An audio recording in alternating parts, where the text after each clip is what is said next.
Hi, this is Joseph Arthur. Thanks for checking out Come to Where I'm From.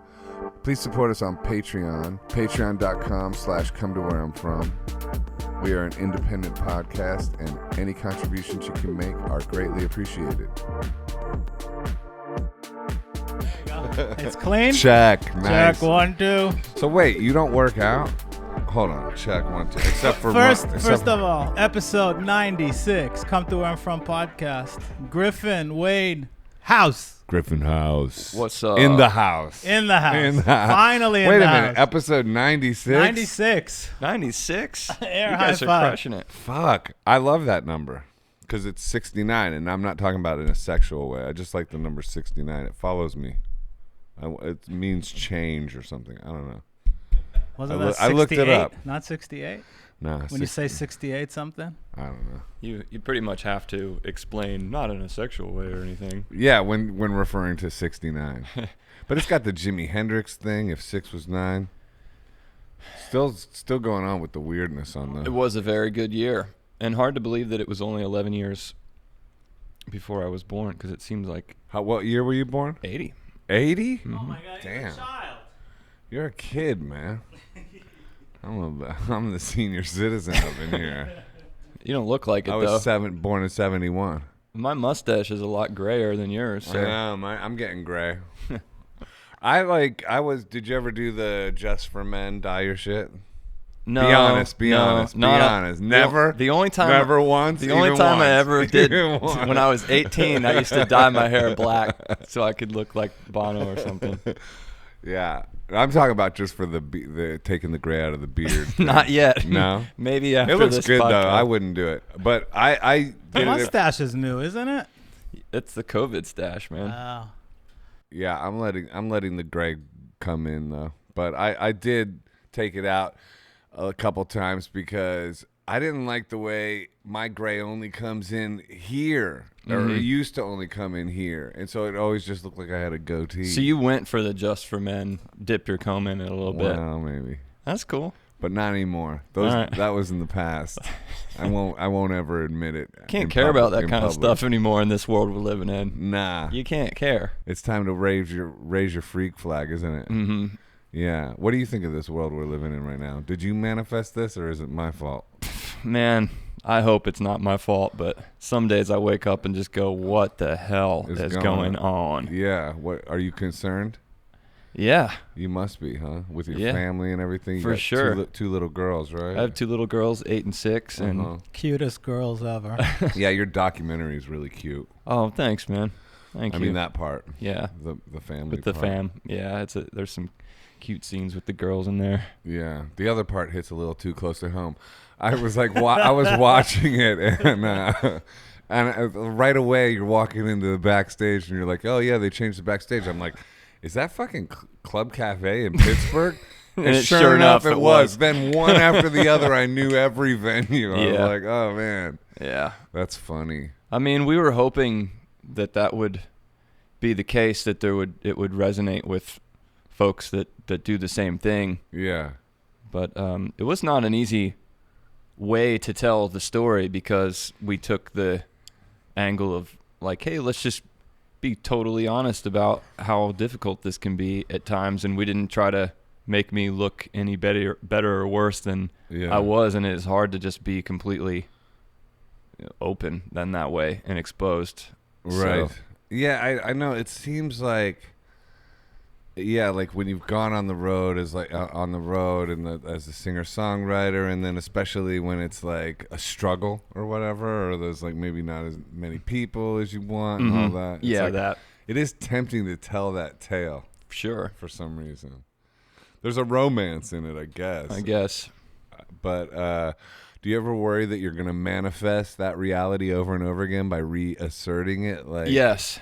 Did you think of that? Absolutely. Yeah. And in fact, I think even I don't know if it was my mother-in-law or she said something about like you're going to keep manifesting that. just like when I was showing the tire shop where my dad was from, and just kind of making it look like, hey, here's the downtrodden part of my upbringing, or what it's like in my hometown, where it's hard. Well, that didn't seem downtrodden to me, because your dad owns a business. Yeah. I mean, that's pretty like, you know. Yeah. That's success. I thought that too, but I think it was more just to affirm the idea that you're talking about, like if you would sort of project more success, but that's just not the story we were telling. Like we weren't trying to say, let's focus on every awesome thing Griffin's ever done and only tell that part, and thereby manifest more. It's like, no, we were just basically telling how psychologically difficult it'd been to. Yeah. Well, go through that. I feel like you even it out anyway by like calling it Rising Star, because that's manifesting that. Yeah, that's true. You know what I mean? Mm-hmm. Like, and that's a kind of an interesting twist on it. And that's the name of the documentary on Amazon Prime for free, and your latest album. Name of the album too. And then when I was looking at the credits, I scrolled down and it said this whole thing was shot on an iPhone. Uh-huh. That's true? Yeah. It looked pretty good. I know. I was surprised. Yeah, I was super surprised that it could turn out that well, but you know, Shane knows what he's doing, and he had a gimbal and stuff, and he had some apps to make it look more like film, but yeah, it was all done. Just one camera or one phone? Yeah, and it was all done. That microphone was the mic that was used. Like, we didn't have an audio engineer or anything. The microphone was the mic used on the iPhone? Yeah. Are you for real? Yeah. For the whole movie. Did that bug you? We shot a music video on the iPhone for but audio-wise. Well, no, it was done, you know. I saw him at City Vineyard when they were filming. What'd you think of the documentary?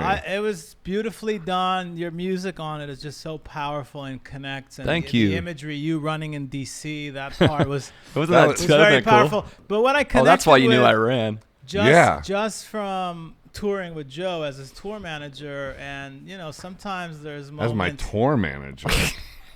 I tour managed you for a couple of years, bro. Anyway, as my bro hanging out with me on the road. Well, 2010, I was actually your tour manager. I know. Anyway, I always try to talk him into coming on the road. No, but he barely ever wants to. Joe sometimes tells me like there's soul-sucking moments sometimes on the road, and when you were standing in that room in was it Club Cafe or wherever, and you're looking out and you had that expression for a second where you sort of like let your guard down, and it was like pure honesty what you were feeling, and like that was just everything to me. Well, it's just like you go to a town and it's like, oh, there's not as many people there this next time, and it feels like, what am I doing? I'm spinning my wheels. It was a bummer because I hadn't played that room probably in years, and then I went back there like a year before, maybe 6 months or 2 years before we shot the documentary, and it was packed. Right. And then we go back, and of course we don't tell that part of the story. We tell the hard part of the story. Yeah. And then I start to ask myself the question, like in the middle of the movie, like, man, am I just like manifesting more of this crap because That's we're so just funny. And it started to bug me, like, hey, might not even be true. Like, I might actually be projecting something that's false, because we're not talking about how this show was sold out last time, and that's stupid. Exactly. Like, you lean into the story. Like, you know, like, it's funny. And I don't like that I don't like the album or the title of the movie either. Rising Star? No, because it was based off a song that I wrote with my friend Tyder that was like just a joke about like a guy. It was the first song in the movie on the album, and it's like, shout out Tyder. It's just a joke that's like, oh, there's this guy and he's a rising star in Nashville, Tennessee, and then somehow it became. Yeah, but see, now you're manifesting no success again, dude. I like calling it a joke. It's like, no, but your subconscious does it. I know. Mm-hmm. I'm just kind of joking with you, but like, have you ever heard of Abraham Hicks? Yeah, my wife listens to him all the time. Yeah, it's a group of people. A group of spirits that that come through Esther, I guess. What is her name? Yeah, it's funny that you mentioned that, because my wife she's really in touch with all the coolest stuff, and she's always listening to it, and then she sends it to me. Yeah. And I end up not listening to anything because I just feel like she's trying to send me like self-improvement tapes and stuff, and I'm like, stop sending me this stuff. You don't like that stuff? I should probably listen to I think it's because it's coming from her, and I feel like she's trying to like file down my edges, you know. You feel, oh really? Yeah. Well, I don't know. Like, I love all that kind of stuff. Mm-hmm. I'm a sucker for it. I love Abraham Hicks and all that stuff. You know. You changed my mind then, maybe. I just have to go. I got to open up toward it a little bit more. Well, it's good on a run too. Throw one of those on and then go run, and Right. like you sort of breathe into that, like Mm-hmm. into that positive information. What would your wife think of the documentary? Did she catch the Abraham Hicks? Like, wait, you're manifesting. She thought it was beautiful, and I don't think she thought I was manifesting anything negative whatsoever. I think Right. she was saying it took courage to be that honest about how you struggled with some of this stuff, and it also Yeah. had beautiful moments of ups in it as well. And then Yeah. by the end of the story, like you get to a place where you really realize that it's about something else other than what Yeah. maybe you initially started out as. So Right. Yeah, no, that's true. I didn't mean to come off like, oh, it's like No. a downer, because No, it no, no. isn't. It's really cool. yeah, I didn't take it that way. Yeah. I knew exactly what you meant, and I Yeah. think you got that by understanding that about my personality. Probably you. And you manifested a beautiful family. Mm-hmm. Talk about manifesting. That's like Yeah. the most important thing. Yeah. You know? Yeah, most of that credit will go to my wife, but well, you said something earlier too, like when we walked in, before we started, you said, "Well, we have some stuff in common," Lots. and then I went, "Well, maybe you saw that or understood that we're concerned I was manifesting negative things because you probably thought about some of that stuff yourself." So 100%, Yeah. dude. No, like, and you said something in the documentary too, where you were like, I wish I would have just been more cool with where I was at. You said it differently than that, Uh-huh. but like in the time. yeah, And I've thought that a lot, because you go through those things where you're like, and yeah, like people are like, oh, you should be so much bigger than you are. Why aren't you? And a lot of times people mean well when they do that. Some people, I'm sure, are kind of like turning the screw a Yeah. little bit, but like most people probably mean well. mm-hmm. But it does kind of like put you in that place of like, yeah, you said it a couple things in that thing, like where you like, you know, why isn't this happening? And you like kind of like obsess on the negative, or you think it's supposed to be a certain kind of way, or Right. you compare your insides with other people's outsides and all that kind of stuff. Exactly. Yeah. It's So a big one. I relate to that. Yeah. But lately I'm more grateful. Mhm. I don't know, the last bit of stuff I've been doing, I don't indulge in that as Mhm. much. That's And- a much healthier way to be. Yeah, because I also came close to losing even that. Mm-hmm. You know, Yeah. even that level. Yeah. It was like I saw it go away. Yeah, you feel that every time you show up at a venue like the one at the opening part of the film, where you're like, oh my God, are they just going to all be like this from now on? But even that is a form of success. That's true. It very much so Yeah, is. that's true. It's all relative. It's all relative. Because like some people can't get it together to like tie their shoes in the morning. Mm-hmm. So to some people, just tying their shoes in the morning is a success. Right. That's true. You know what I mean? Getting your Like, grass cut without like- throwing the lawnmower over the fence. You know, manifesting gigs and Mhm. going and playing and performing, and you know, I'm sure there's some people there that really loved it. So What's strange about the manifesting thing is that it seems to be a common theme in the direction that you're talking about, and yet when I started as a young kid and like I moved to Nashville, I had such a positive mentality of just like, I think I manifested it all because I wasn't even good. I couldn't even play my guitar or do anything. I was just starting out, but I just had such a like positive vision that I think doors just kind of opened because I believed it, you know? Yeah. So weird. I think of that too, because my story too is so wild. I mean, Peter Gabriel called me out of the blue kind of thing. Yeah. You know, like that's like weird. Yeah, that's just... You were at a shop working, and he was at a shop working when you both got the calls. Really? Oh, you got a call too? Well, I got one from a record label. Phil Collins then called you? Yeah, when Phil called me, it felt really the same. But I instantly relate to that because I had so many things like that where you just went, "What? Like this is just dumb." Like Yeah. my friends had never believed this happened 2 years after. You know, it's just was weird to be young and have those kind of things. Now I want to manifest the ultimate bug out crib. I want to manifest a cabin in the woods away from everybody and like a stockpile of guns and food. Like, that's the world we currently live in. I Like, we're know. like sitting there talking about like old school. Like, remember, like we wanted to be Wilco, you know? I Like know. now it's like I actually just want to be the Unabomber, minus the terrorism. Now your biggest problem You is know like, what I mean? Like, do I get a gun? Do I not get a gun? Can I dude, use the gun if I bro. get it? Probably not. I don't think that's a question anymore. I think like, you know, I don't think that's a question anymore. I think like it's like, you know, if I, you know, you can't have one here, but as soon as I'm in a cabin in the woods, I'm getting a gun. It I feels mean, not to be violent towards anybody, but you got to protect the homestead. you feel like that, and then you go. If it gets to that point where like I have to literally think about discharging an AR-15 in my front yard, it's kind of like I'm not even It sure. could just be like a, you know, it doesn't have to be an AR. You went from 0 to 60 real quick, bro. There's many levels Welcome before to my AR-15. No, I had a conversation with a friend right when this whole thing started. And he said the same thing, like, "Hey, man, I wouldn't want to kill anybody for stuff. I would just give them my stuff." Yeah. you know.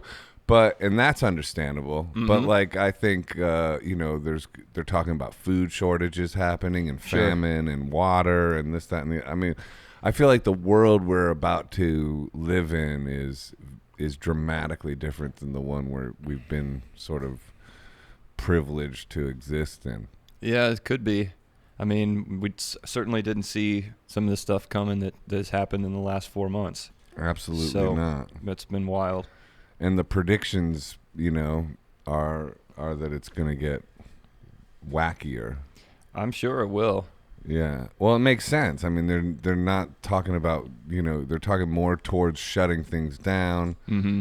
The economy is devastated and getting worse, and, you know, Yeah. I guess they're going to start cutting off the checks and people are going to start getting evicted. It's like 1 + 1 = 2. What do you think's going to happen? I still then? haven't got my stimulus check. They keep saying it's in the mail, but I haven't got it yet. So you moved to Connecticut. Was it in response to all this? No, we were heading that direction already, and we had done about 8 months of planning, and we did it to be near my wife's family, and it was a property that was in the family for a while, so we kind of knew where we were headed. It was kind of like going to a place we'd been before, basically spent holidays and summers up there and stuff. So, and I needed to get out of Nashville because I've been there for 15, 16 years, and It got old or something? Or? yeah, it just got.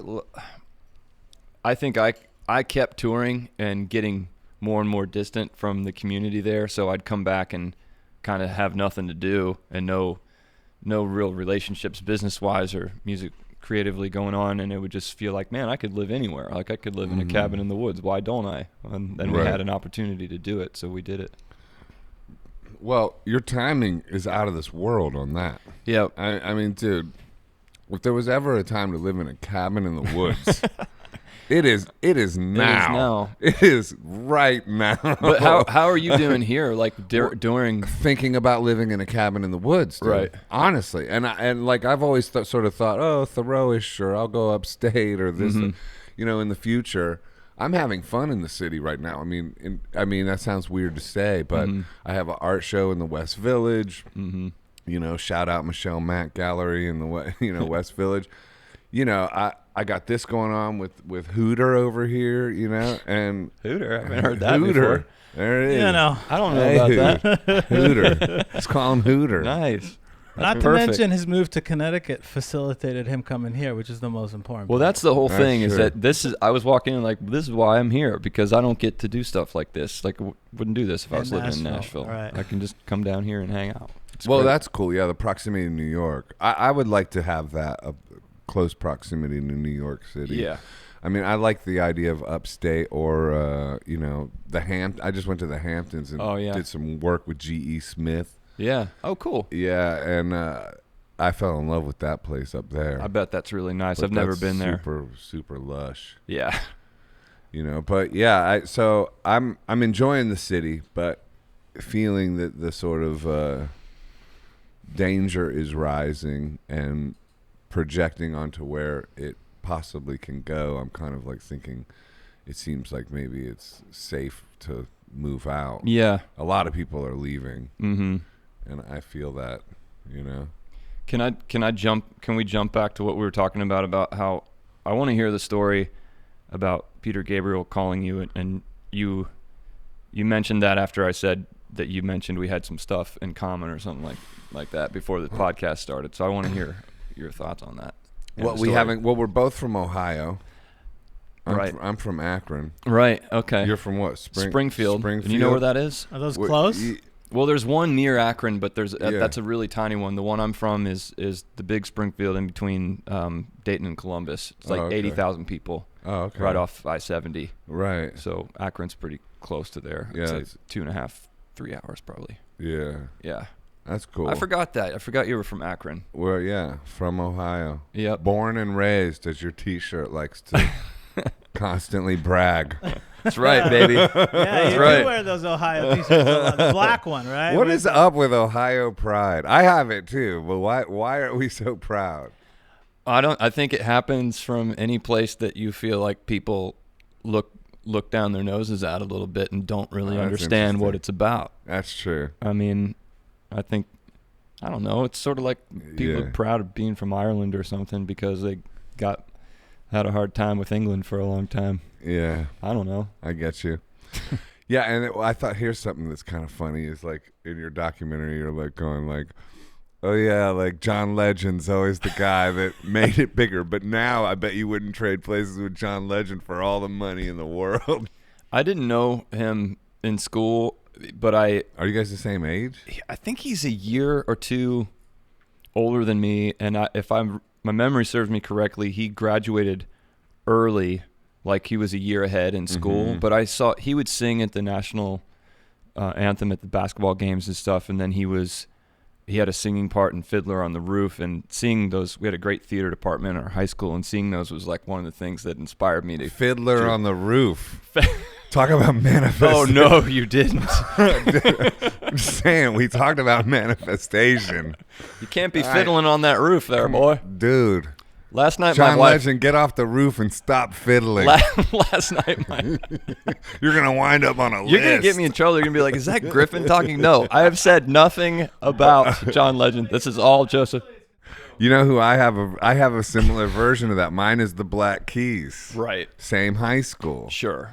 Chrissy Hynde as well. So I got double duty right there. Well, at least in that sense, you're part of a collective of talented folks that are coming out of the same spot, that are drinking the water that's sparking all this creative rock and roll. That where I'm from, it's sort of like there's two guys. There's John Legend and there's me. And it's just, to me, it's hilarious when it's like they put it on. My parents will send me pictures, and from the hotel downtown, it'll be like one of those wrappings that they do on elevators, and it's like me and John Legend. Like, why do you guys even bother to don't even bother to go there? Because I went to my radio station in Akron. Edit point. Look up the radio station in Akron. I have to say the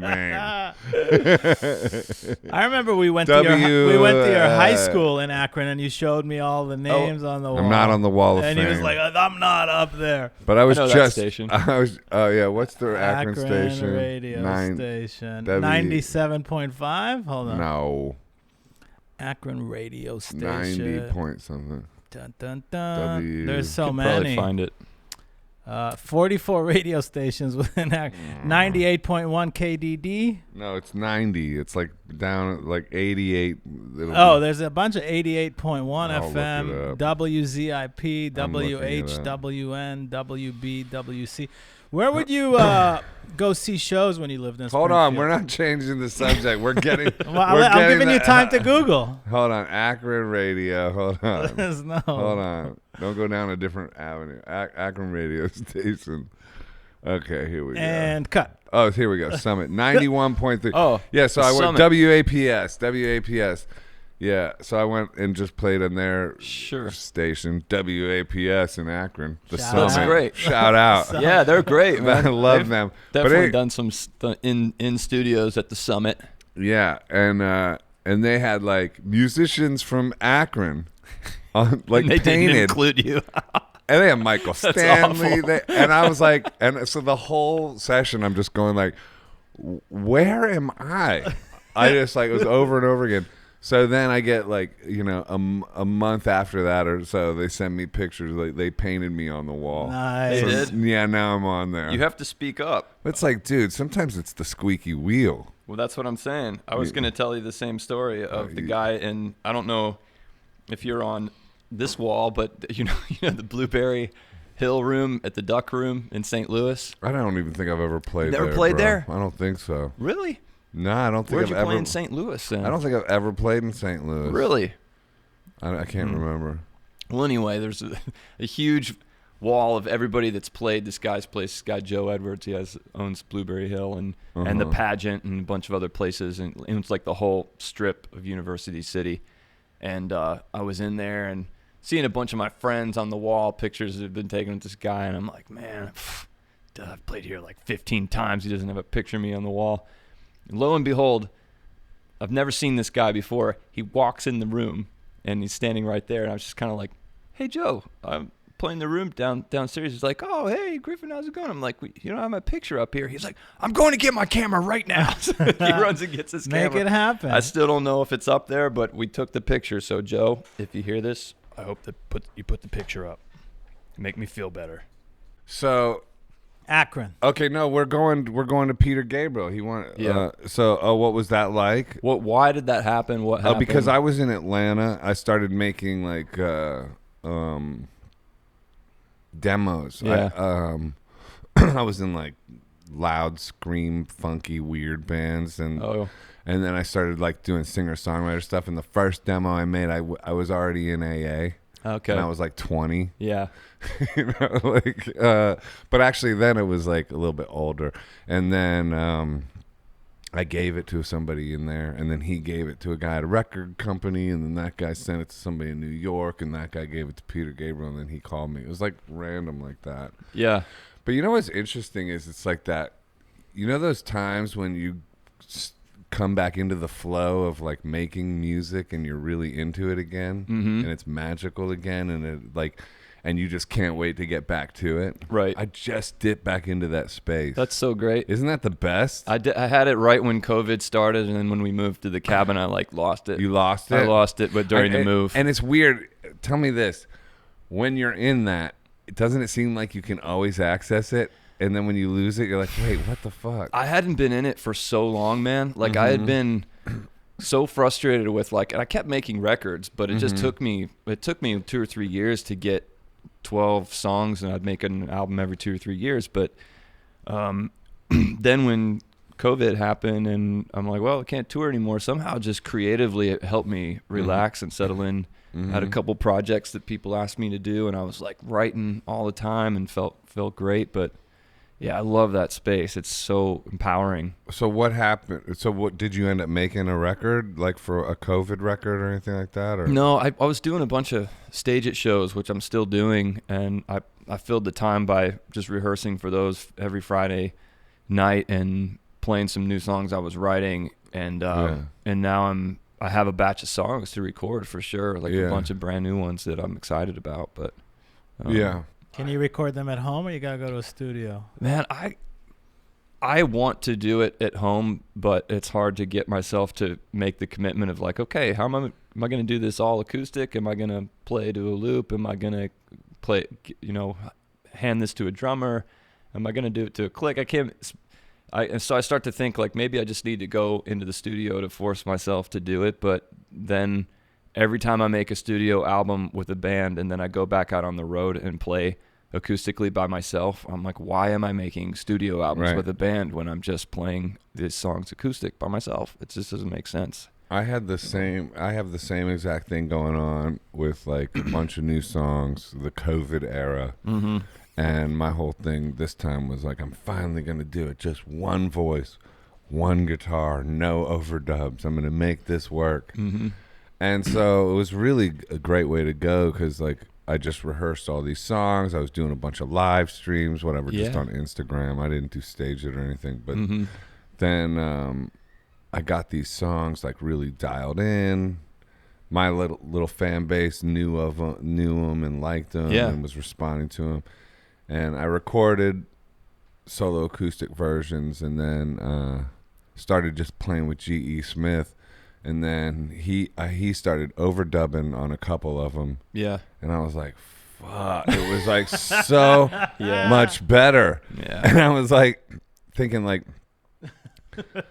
oh, maybe my ego was all like, maybe like this whole like, because solo acoustic, it feels like, oh, this pure thing, like it's, you know, but sometimes that could be ego in disguise. It can, for sure. You know, and so then that's what got me into the zone, is like having this group of songs that is really kind of well developed, because they are strong songs, because they do work Right. solo acoustic. I don't think they're necessarily going to be their best versions that way. Maybe a couple of them could be, but like then going and doing the overdubs and starting to produce them out and putting beats on them and stuff like, it's so fun. It's like playful. It is, and it doesn't feel labored or tortured or anything. That's like great. that. Yeah.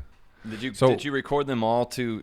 Did you do them to a click or No. nothing? So that's cool. No, but I play drums. Okay. So for me to play, And bass. my rhythm is pretty good. So it's like I've been playing drums over top of them, and it's cool. Yeah. But like, you know, and GE's like playing some stuff on them and going like, oh, you know, when we go in the studio and do them for real, we're just getting the ideas down. And I'm like, yeah, don't you ever feel like we're secretly making the record though, while we're just getting the ideas down?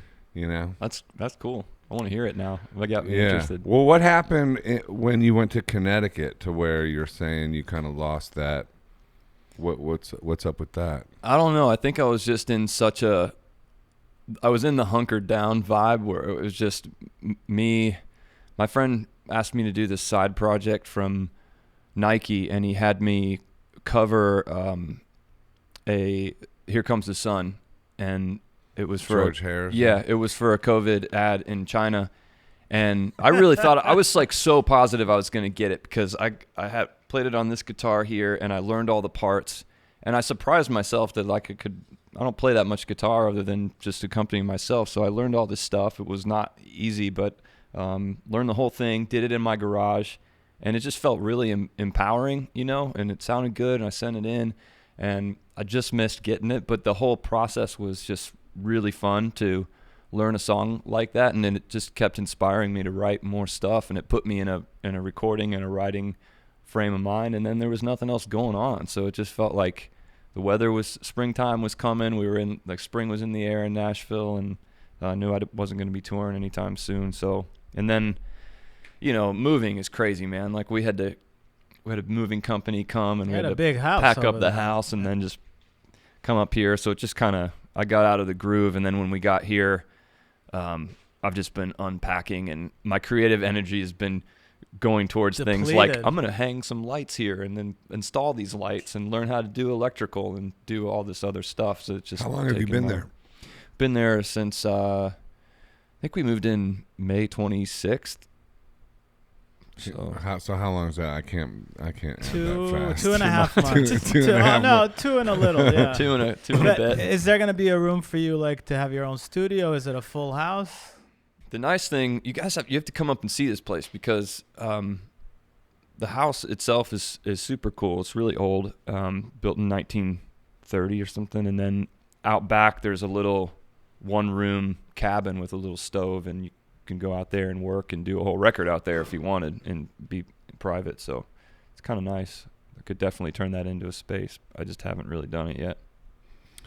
So is your wife, is she like super into the masks and everything like that, or is she like more of like a patriot, like anti-masker? What? No, she's generally, when we're kind of in the same spot, and which is funny because we find a way to have conflict and conversation, even though we both basically vote Agree. exactly the same way and agree on almost everything, but we find a way to get into a thing. So we, but I would say she may be a little more in our conversations, like lean a little more left than I do, and yet my behavior has been more taking more precautions around just being super safe with stuff. Like I'm always keeping my distance and keeping the masks on, and yeah, I mean, it's a complicated once we started politicizing everything, which Right. you know, Which is silly. Once you do that, it's like, hey, this is supposed to be about health and people's health, and Yeah, let's and make it's a sure. political yeah. thing. Well, once it turns political, then people are just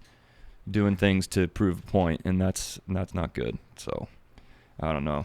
It's a weird world right now. What about like what about with the kids? Yeah, and her older parents too. Like, This connection, the kids and the. Well, yeah, like I'm just saying, like what about like raising girls? Like, what do you think of the psychological effect of like? Have you seen like a psychological like damage from all this stuff on your kids, or what do you think about all that? I think it's way too early to tell what kind of damage we're doing in our response to all this stuff. It's just sort of like saying we don't know the long-term effects of cell phones yet. You know, we're right in the middle. I mean, we're right at the beginning of all this so stuff. you're one of those 5G conspiracy theories. No, I'm just Not kidding. necessarily, but No, but I think I'm picking up what you're putting down, and I think that the reaction to all this is going to be more damaging. So I think you do have to start weighing, like, what are we protecting ourselves from versus what are we burning down?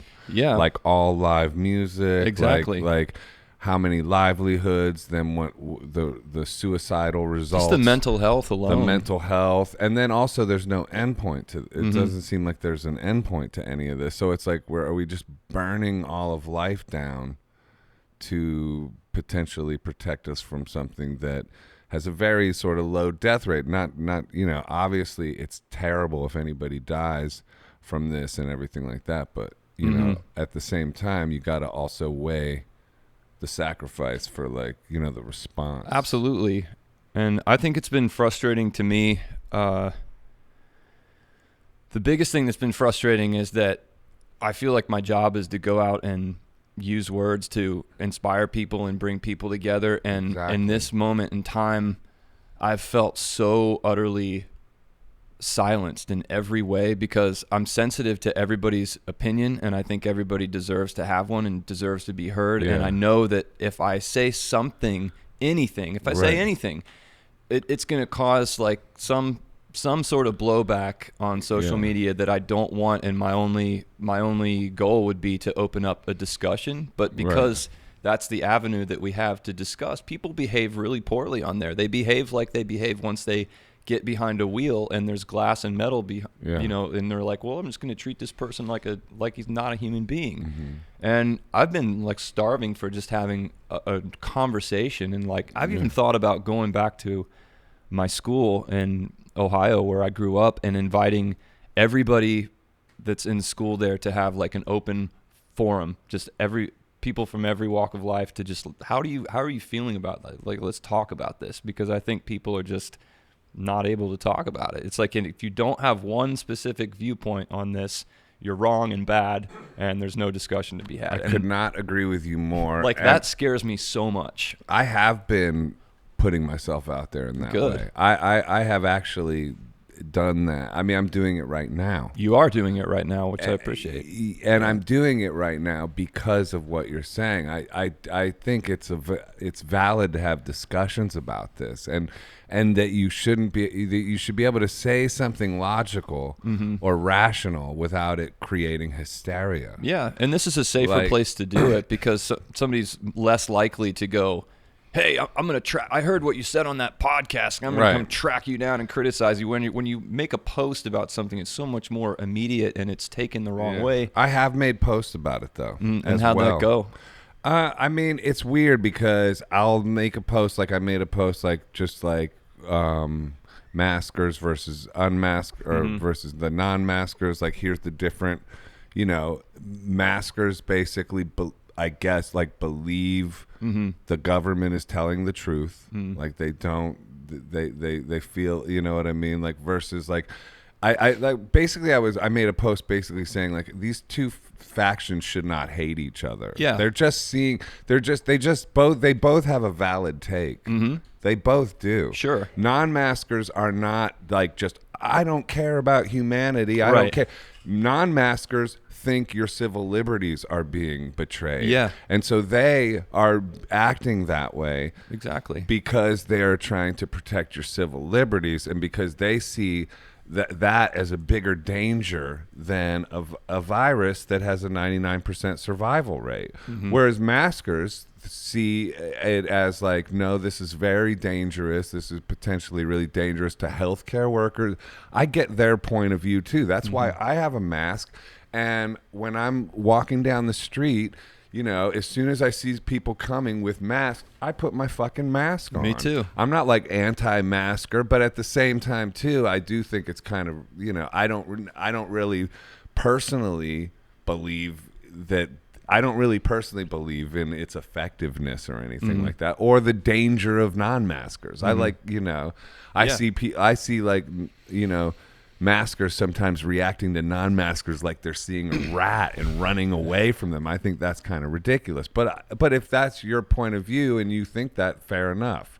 Like, that shouldn't make us hate each other. No. That we arrive at different conclusions about it. Like, Right. because both are valid, and for non-maskers to not trust the government, frankly, that just makes sense considering the government's history of like lying. Weapons of mass destruction would be a for instance. Yeah, even deeming it acceptable to tell us that in the beginning masks did not work at all. Well, right, and the to save total the mask. flip-flop of it, or It's to like- see Fauci without it, and then also silencing all the doctors that say, hey, a mask is basically like trying to keep mosquitoes out with a chain link fence. It's like, it's Right. not effective to viruses in your eye. You know, there's...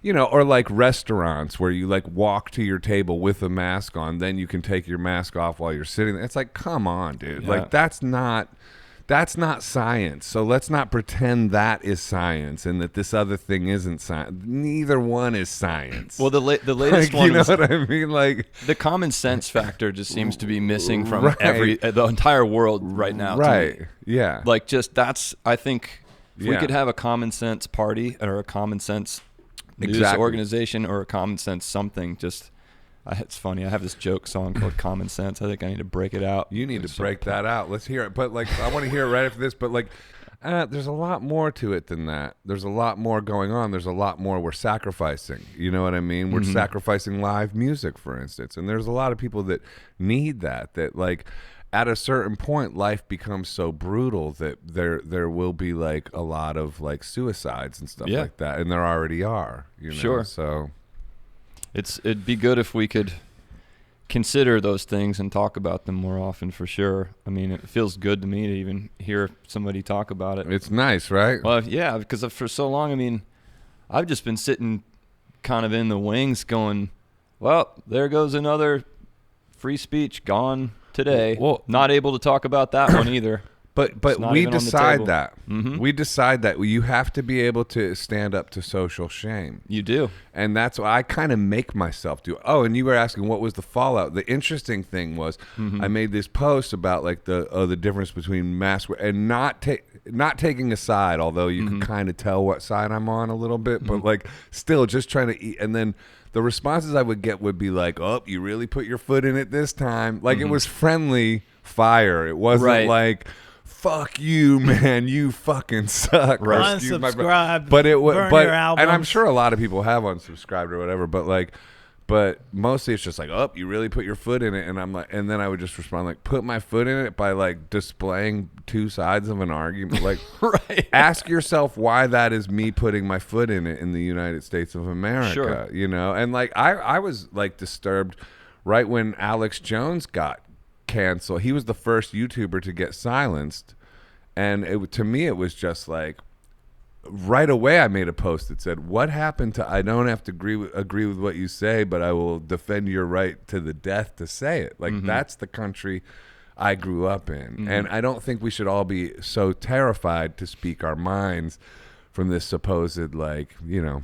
Yeah, for sure. You have to be able to say those things. And my way of being in the world and the position that I've always taken on it in terms of songwriting, playing shows, and being a person making posts is that I ultimately want to find a way to bring people together. Like, to me, that's the solution for this. It's not like, let me say something that I think is true and just like uphold that stance and then alienate these people. It's like, I want people to be in the same room from different opinions. I want them to be able to have a night together of music and maybe disagree on some things. Maybe we don't.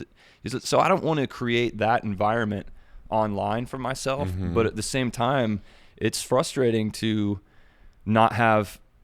I mean, put it this way: if I open that door, it's like all I'll be doing is engaging people all day long because I actually care about it that much. So I have to make a choice of like, am I gonna take care of my family and my home today and be creative and write some songs and live my life, or am I gonna go get involved in that arena?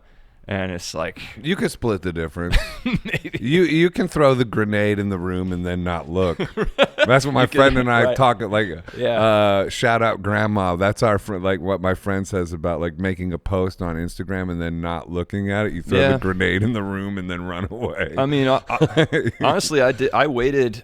I didn't post certain things that you were supposed to post when you were supposed to because I don't like people telling me what to do. I exactly the same. Exactly the same. And I think I'm picking up what you're putting down. That by the way too, I have a whole theory about that too. Well, I'm sure I probably have a good idea what it is. We went through a collective trauma, right? That is epic. Yeah. Epic collective trauma. Everybody did. White, black, woman, man, child. All of us went through a huge trauma. And then suddenly a certain section of society was told, actually, don't express yourself and shut the fuck up for a little while. Right when we need to all express ourselves on a certain kind of huge public trauma. Now, I know there's other traumas that it wasn't happen. even shut up, though. It was shut up, don't say anything, and silence is violence is at the same time. I know. Which one do you want me to do? It was super confusing. And so I just I hit pause for a second and took a step back. Like, maybe it's okay if I just be quiet now. But I did too. And then I ended up saying something, but it was in my own way. I played a cover sitting in the woods of This Land Is Your Land. And I was like, this is not a political song. Like, you can put it that way. I'm singing it as a song about loving your neighbor and loving the land that you live in and learning how to all be here together and appreciate this. And to me, it's always about trying to bring people together rather than playing into this stuff, this monkey business of like, hey, you have to post this, or you're just, we know who you are. It's like, are you kidding me? It's crazy. It's crazy, yeah. And yeah. Why were you looking at me? Well, because I'm a fan of this guy. Yeah. I like this guy. I told you he's a good guy. He was giving me a look. I wasn't sure. It was a look of like, this guy's cool. That was that look. Like, no, but yeah, it's like it is dangerous areas to talk on, but like, in terms of like, and maybe we'll edit this part out. No, I don't know. We're even stepping on eggshells now, trying to talk. I know, trying to talk about. But even like when you go with like, say, okay, Black Lives Matter. Okay, right. And if Black Lives Matter was just about racial equality, I would hashtag Black Lives Matter on a lot all of things. All day long. But it's about a lot more than that. More. So, and we all know that, but we're not even really allowed to say that. Ish. And then also it's like, okay, so it's a bit manipulative to like say that that's what it's about, but then it's also about all these other things like sneaking up behind. And it's like, wait a minute, I'm definitely all about racial equality and equality for all, 100,000%. And adjustments definitely need to be made.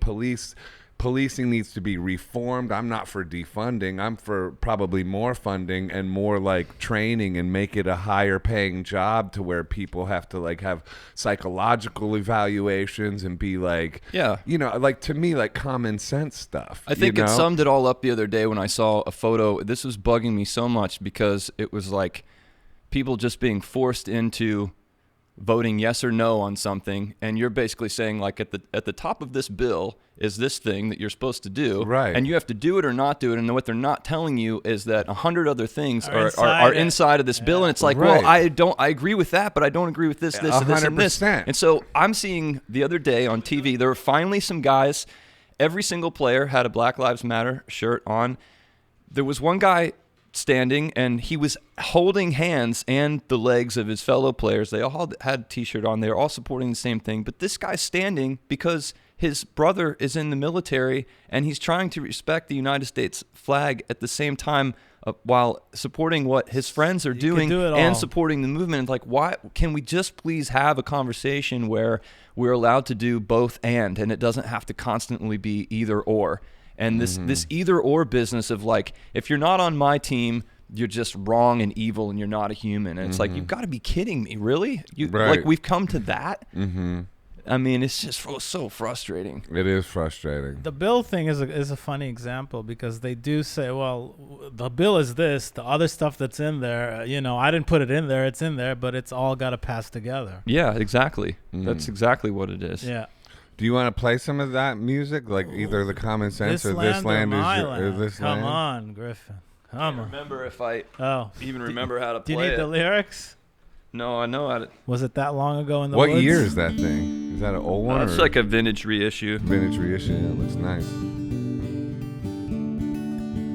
This land is your land. This land is my land. From California to New York Island, from the redwood forest to the Gulf Stream water, this land was made for you and me.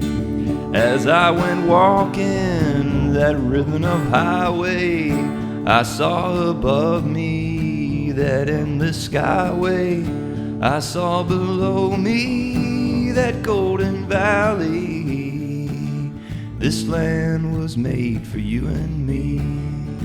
This land is your land. This land is my land. From California to the New York Island, from the redwood forest to the Gulf Stream waters, this land was made for you and me. I've roamed and rambled and followed my footsteps to the sparkling sands of her diamond deserts, and all around me a voice kept sounding. This land was made for you and me.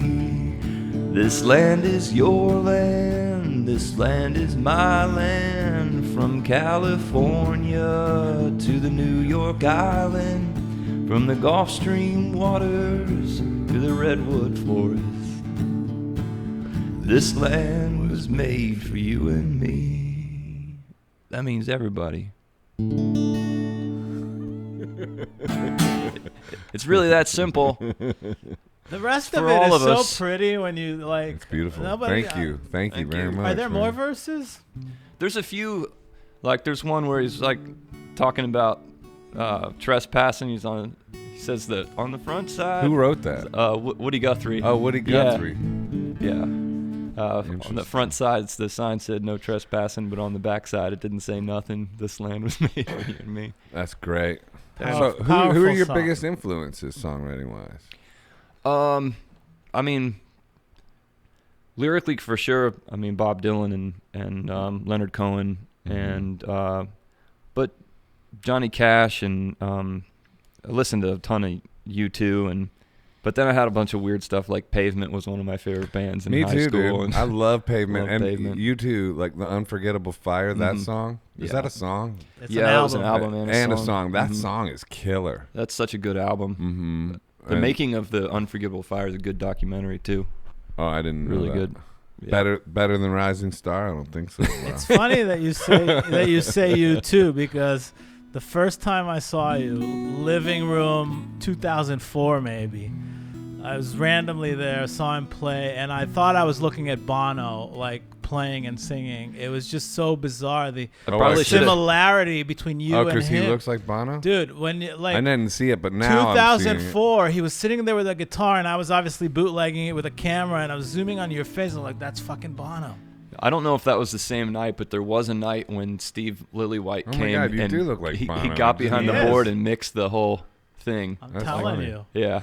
I mean, stop saying he is. I mean, to say he looks like it is one thing, but to say he is, No, well- that goes to a weird place then. It's like, Bono was already reincarnated and came back as Griffin.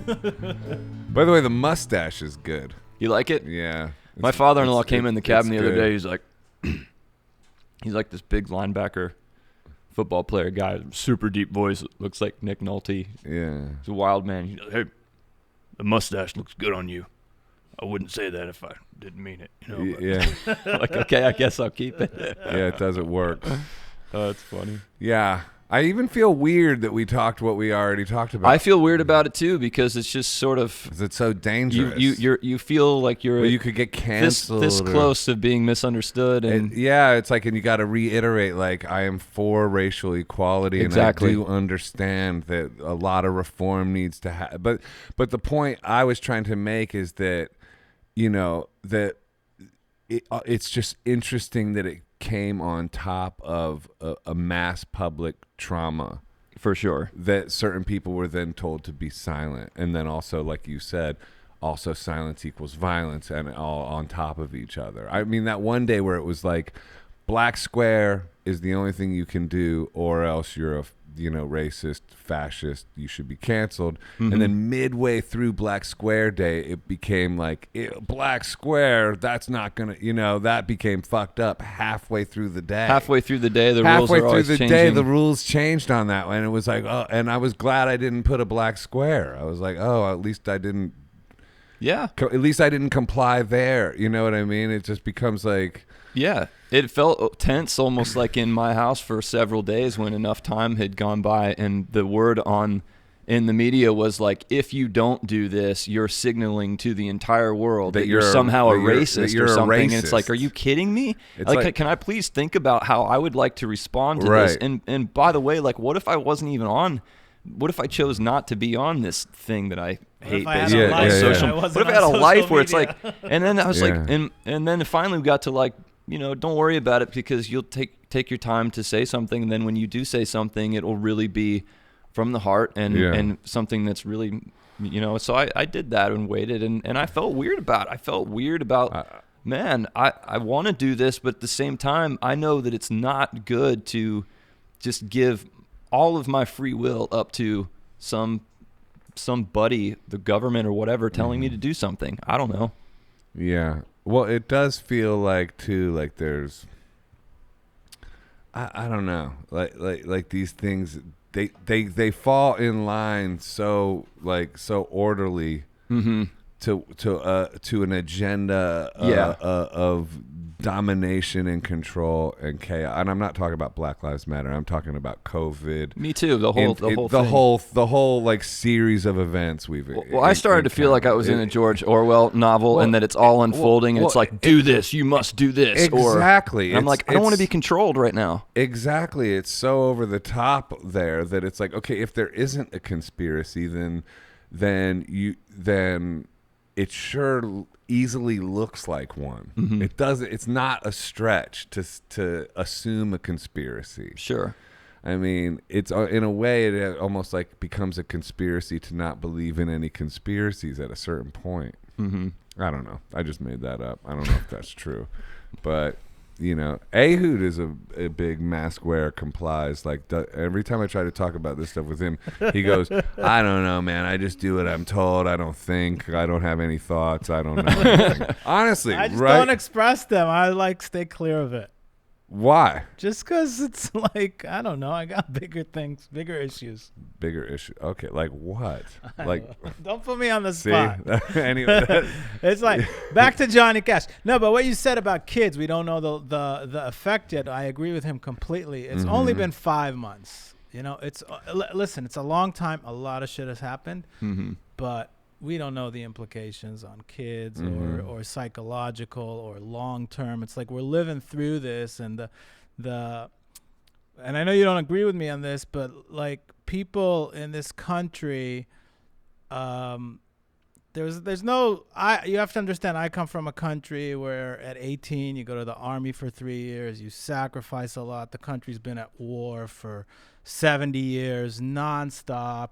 When I was in high school, I used to walk around with an actual gas mask because Scud missiles were falling from Iraq into Israel, and there would be like air raid sirens, and we'd run into shelters in high school, and that was and that's a little more extreme than what's going on. Are you doing a when I was your age? I used to have to walk to school. No, but I'm for just 10 saying. miles. I'm just saying that's why my opinion. That's what it feels like. That's why frankly. my opinion is slightly skewed because I come from a place. Because when I was your age, I used to have to walk to high school. It's just the shit you have to deal with there on a daily basis is so massive, right? That and I sacrificed, dude. Between 18 and 22, I was like a soldier, had no say in anything. I was, So it's only been 5 months, and it's still evolving, but it requires sacrifice on whichever way you look at it. And I feel like people aren't really willing to make any sacrifice whatsoever. You really think that's what you really think? No, that's why people resist. No, that's not why people resist. That's to me, resisting is way more difficult, right? And more of a sacrifice than not resisting. Listen, everything is difficult, right? Everything. So what is do you difficult, mean? But people just don't want to deal with difficult, and I'm not saying resisting is a problem. I'm all for resisting. People should do. I'm not even saying I'm all for resisting versus non-resisting. What I am saying is resisting is, I feel like, more difficult than not resisting. Yes. Personally. Yes. So when you say like, oh, you're not willing. You're scrutinized more. So when I'm saying, so when like a mask person says like, oh, you're not willing to sacrifice, I see that as the opposite.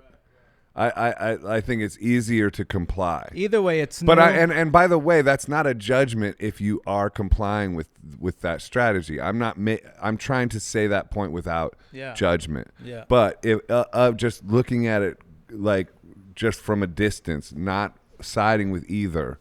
If I would pick which side is more of a sacrifice, to me, it's like not complying. And I see most of those people as motivated by protecting civil liberties. I don't think that they're lazy and just don't give a shit, because it's easier to just throw a mask on. Yeah, exactly. I mean, than to deal with like the world like freaking out on you when you walk out of your front door. Yeah, True. exactly. It's like, so that argument doesn't hold up to me. I'm just saying that overall, it's been 5 months. It's still developing. Things are still happening. Nobody knows what the implications will be. Well, I think a lot of people do know, and I think like once we see what we're sacrificing, it stops being rational. And once it stops being rational, you then have to ask yourself, what the fuck? What are we still doing? And I think also when the casualties of the reaction start piling and piling and piling, which unfortunately they're going to, then you really have to question, what is going on here? Is this about a virus, or is this about control? It's so tempting. Here exactly, that last line was great. And in these times that seem so divided, at least that's the way that it looks from what we're seeing, right, reflected to us, which I'm not even sure if it's as divided as it seems like it is. But and I don't know that that's what it is. I'm just saying you got to at least be able to question that without being called a fucking lunatic. Sure. Lunatic, it would be the nicest thing I could think to be called. I mean, there's a lot worse, but it's almost like you have to make peace with stopping caring what anybody else thinks of you. And I mean, my whole summary of this whole thing is like, my goal is to love my neighbor. That means everybody. Like, and if we start caring so much about our own ideas that we're willing to dehumanize the other side because we disagree with one another. And that's what I'm calling for. That's what I'm talking about with the social media stuff. It's like, it's not about supporting a cause or not supporting a cause. I support the cause. What it is about is standing up for not dehumanizing people, because there's a dialogue in place and we need everybody to be loved no matter what and heard. 100%. And that's why I was talking about like having the forum where people could openly speak, because you can't treat the other side as as less than human or bad, that's when bad mistakes happen. Yeah. And like, I don't know. So I felt like it's important to just like sum this all up, because I know that I'm sitting in the room with people that are like, we believe in loving one another regardless of your skin color or any other thing. So like, let's make that blatantly clear. Right. Despite any other controversy we're talking about, right? 100%. Yeah, I agree.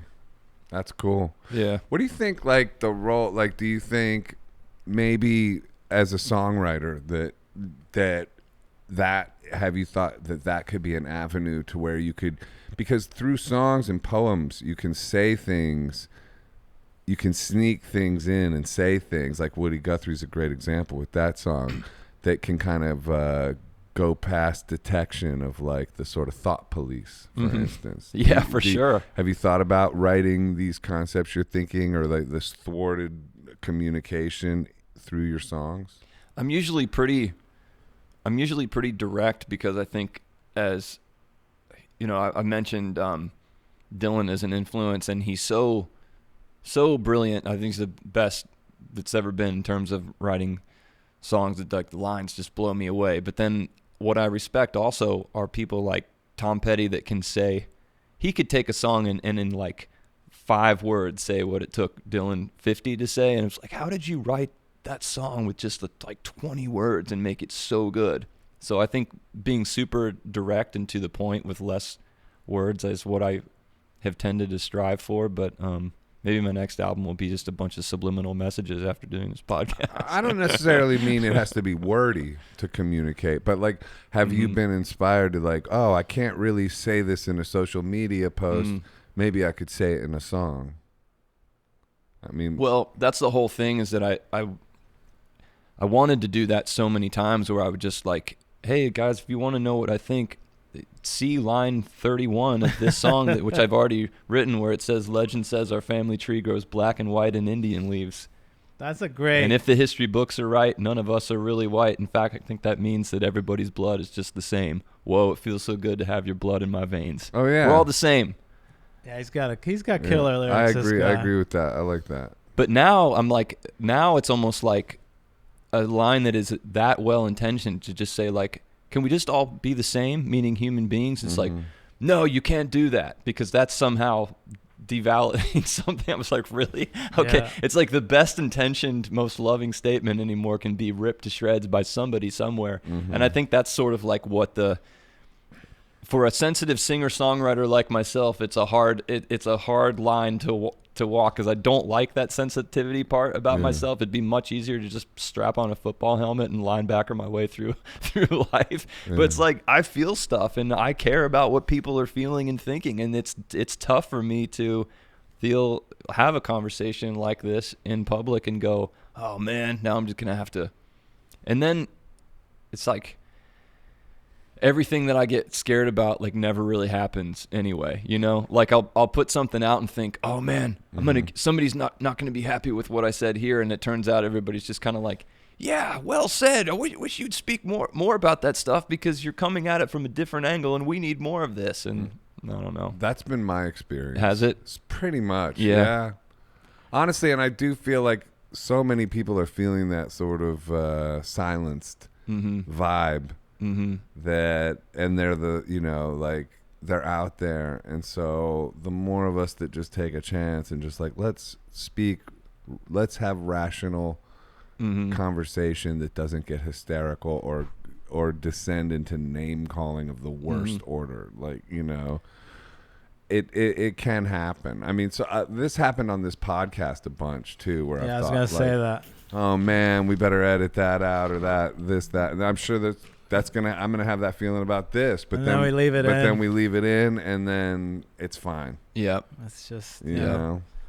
Yep. I mean, I think the third way, or another way other than like either or, is what I've been trying to get my mind and other people's mind to open up to as much, because we make it so much about like, you're either kneeling or you're standing. You better decide which one. Like, no, these guys are locking arms, and they have a reason for doing what they're doing, and they're finding a way to love one another through this, and not compromised their belief system, but still showed that they care about everybody. Mm-hmm. But that's the way forward to me. But I don't know. We probably talked about this. Yeah, we did. We covered it, but that's good on us. We have to. Good on us for talking about Yeah. it, man. I And, agree. and I hope, and I love everybody too, man. And travel is equals or not at all. I have a song that goes like that: travel is equals or not at all. So, Yeah. I could dip back into that too and express that sentiment. But yeah, what about your common sense number? That's one that's not really relevant in terms of the song. You could just do The Way I Was Made with all those references. Legend says our family tree grows black and white in Indian leaves. And if the history books are right, none of us are really white. In fact, I think that means that everybody's blood is just the same. Sing it with me, boys. Whoa, it feels so good to have your blood in my veins.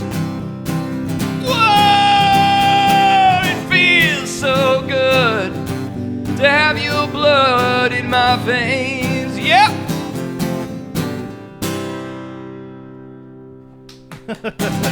Little snippet. Yeah. Little bit. Here, let me sing "Travel is Equals" Yeah. just a little bit. Perfect. That way, Or not at all. That way, that way we'll show everybody. In the dark, the graveyard chatter, in the light of freedom's call. In the heat of any matter, travel is equals or not at all. When discussed class divide, I saw it written on the wall. The only way we can survive, travel is equals or not at all. You can't be in greater comfort as my pain prevents your fall. The truth will come and tell us, brother, travel is equals or not at all. And when we get to where we're going, past the divide, past the stall, past the wind that's always blowing, travel is equals or not at all. Your way, find a way free. Your way, find a way, follow me. Give it up, give it up, give it up to your destiny. Your way. Oh, that's Find great. a way free. We're doing snippets here. Snippets. You know what's so funny is to like have a conversation about that. Then you have like you also then have to play songs that say, "Hey, I believe in equality." Yeah. You know? Exactly. Like, but hey, that's the world we live in. I know, it's weird. It's a weird one, man. What do you think? The future holds in terms of singing, songwriting, and versus live? Or do you enjoying the live stream? I just played at Steven's Talk House with G.E. Smith, Oh. and we did this. I was gonna say it was a good gig, but it was weird because people were in another room watching us from TVs. Right. That's really weird. Very strange. But what's your take on how the future looks for what you do to make your bread and butter? I don't know what the future holds. I know I've been grateful that during, like with the stage it stuff, it was great because I'd look forward to it every week and I'd get feedback from the audience. And when I was done, it was like my body had gone through the whole chemical process, the same chemical process that would happen if I was on stage, and I felt that same lightness and felt that natural high from playing for people and just felt amazing. And it was nice. And then it got to be, well, that got interrupted by the move as well, which I think I took about a month off.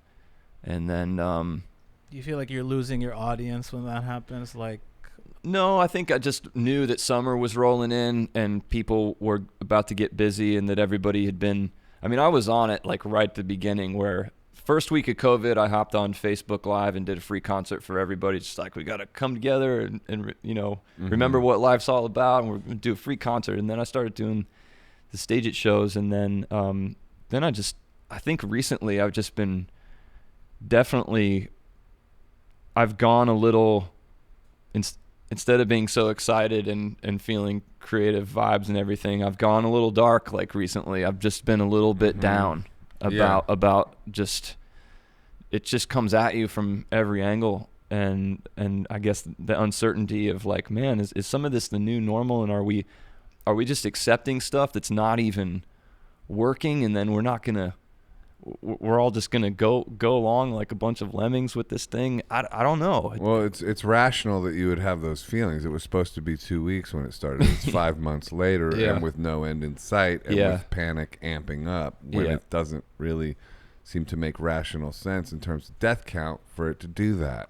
Especially when you see, I mean, I play music for a living, travel around and play for people, and then I'm seeing all these restaurants open around me safely. Right. People are sitting outside, and people are gathering privately and publicly in parks and on beaches and safe distances, and then every single show where we're trying to do the same thing is being canceled when the actual science behind what's going on there is no different than what's opened up, and then you're kind of like, what's going on? It doesn't make sense. It makes no sense. Or like churches and venues are the same thing. Or like, I don't throw churches in because they've been canceled, but like throw in Walmart and throw in Target, which have never closed. Throw in anywhere, but But the fact that 200 people can go in a church and that's acceptable, and 45 people can't go into a venue is unacceptable. They're both venues. Right. People pray at the church and people pray at the music venue. But the churches got hit too. That's why I don't like that example. No, but they did for a minute allow that.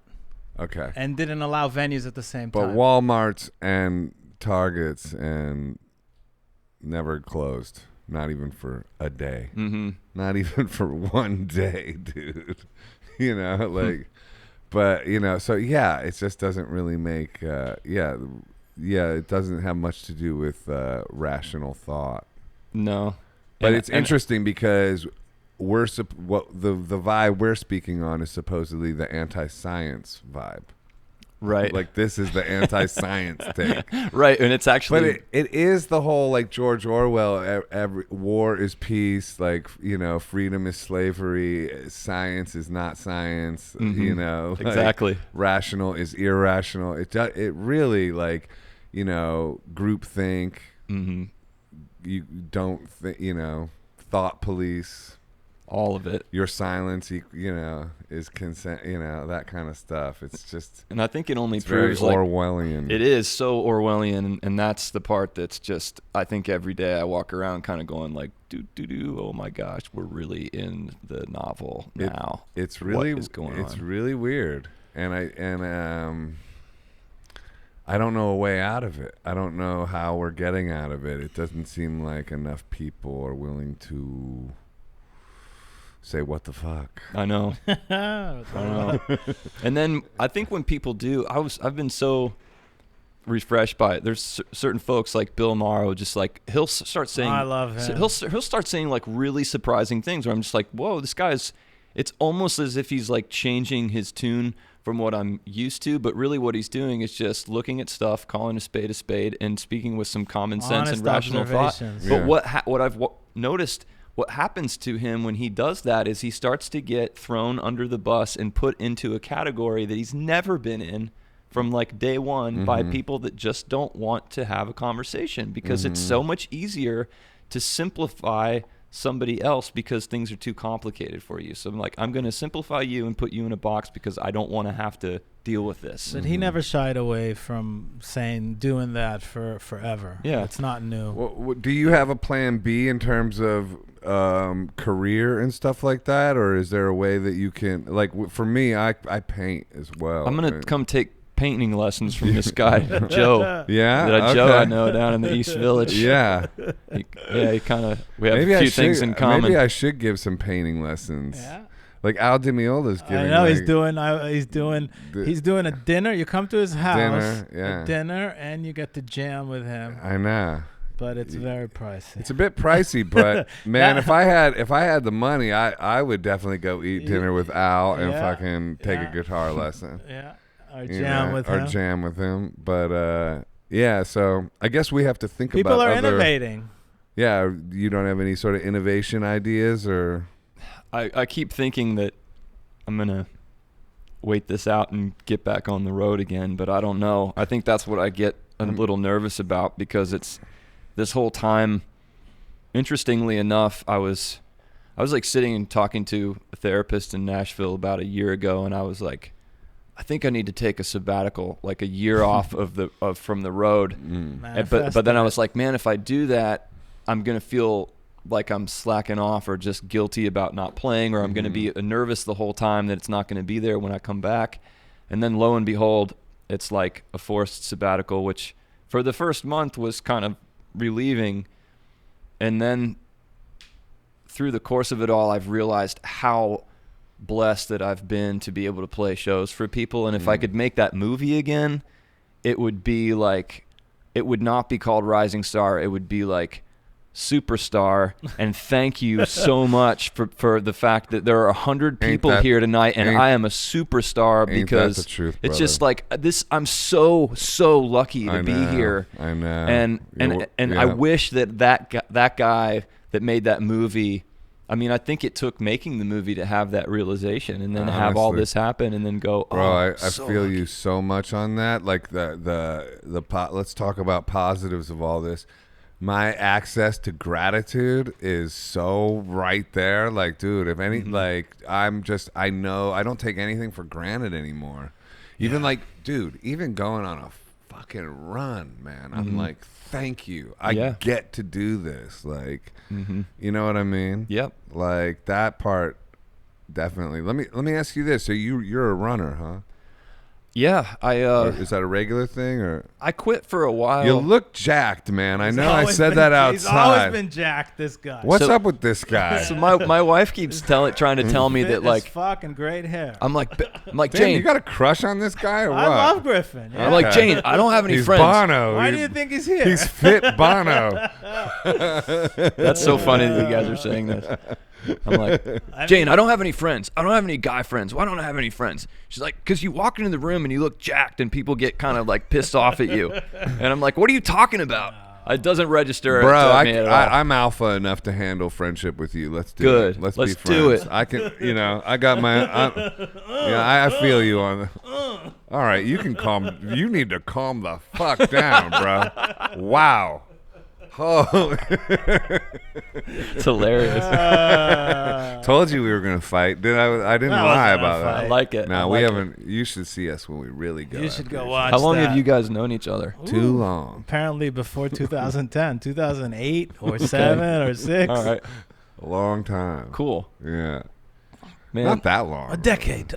No, running's always been around. I mean, I was running, going on long jogs when I was early teenager, and then I decided my senior year of high school, I was like, I'm going to join the track team. So I gave it a whirl and ran the mile got to do 4 races, and then I got these stress fractures in my shins and couldn't do it anymore. So then I had to quit the track team and buy a bike. I rode my bike all the time, and then I hurt my back in my late 20s or something. So I started doing yoga all the time, and I'd stopped running forever. I love yoga too. Yeah, my wife's a yogi. Were you in some golf scholarship too? Yeah, I had an offer to play at Ohio University, but I didn't do it. Do you golf? I grew up as a kid playing, and it's my it's like my zen time. Nice. I never golfed, so maybe we could exchange golfing for painting. That'd be a good trade. So, and do you? How far do you usually run, or what's your vibe there? Do you go today? long, I went like 3. No, I went 3.5 today, and I went 3.5 yesterday, and sometimes I'll just even do 1.5 or 2. Just to get the blood moving. I try not to overdo it because I still have some issues with certain things in my body where I just want to take it easy. But I love to get the blood flowing and get the endorphins rocking. I like pushing it. I go. Yeah. I was running in these for a while. Now I just hang out in these. Nice. You ever fuck with those? I have not rocked those. Vibram 5 I thought you fingers. took a break from them. You're back? I wear them like as my casual, just hangout shoes. Just to disturb people. But I did. Joseph passed me on the bike before we started the podcast, and he didn't recognize me. It wasn't because of the mustache, because I had a handkerchief over my face. He was masked up, everybody. I was masked up. I was doing it just to prove the point. I'm walking down the street all by myself. I got my mask on. Yeah.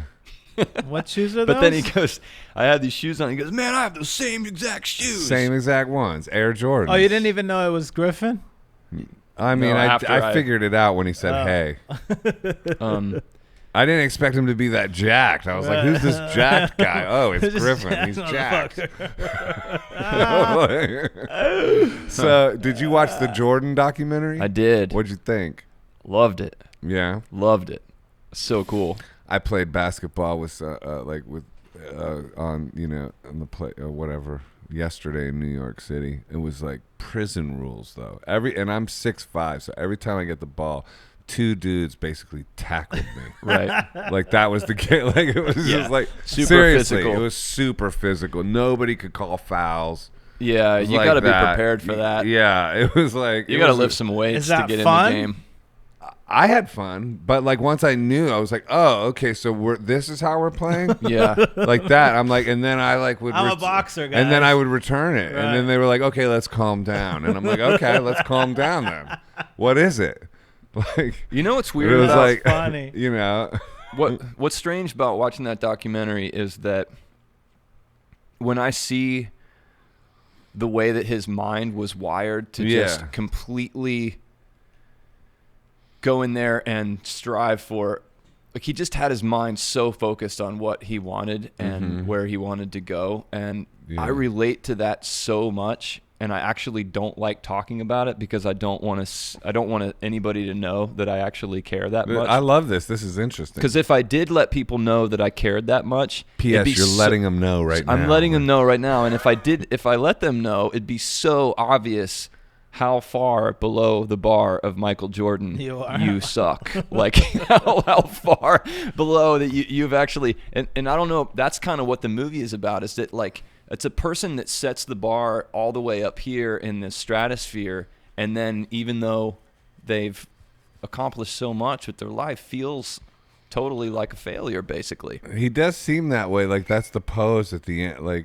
I don't know. It feels something sadder about it at the end. Like That's the with part the drink that was, and a little bit not like completely Yeah. taking care of yourself, That- like 100%. You know what I mean? That's like, the part that didn't make sense, though, is I'm watching it and I'm going, not to judge. I hate judging. No, I But- meant it more from my own perspective of like, it was interesting to me.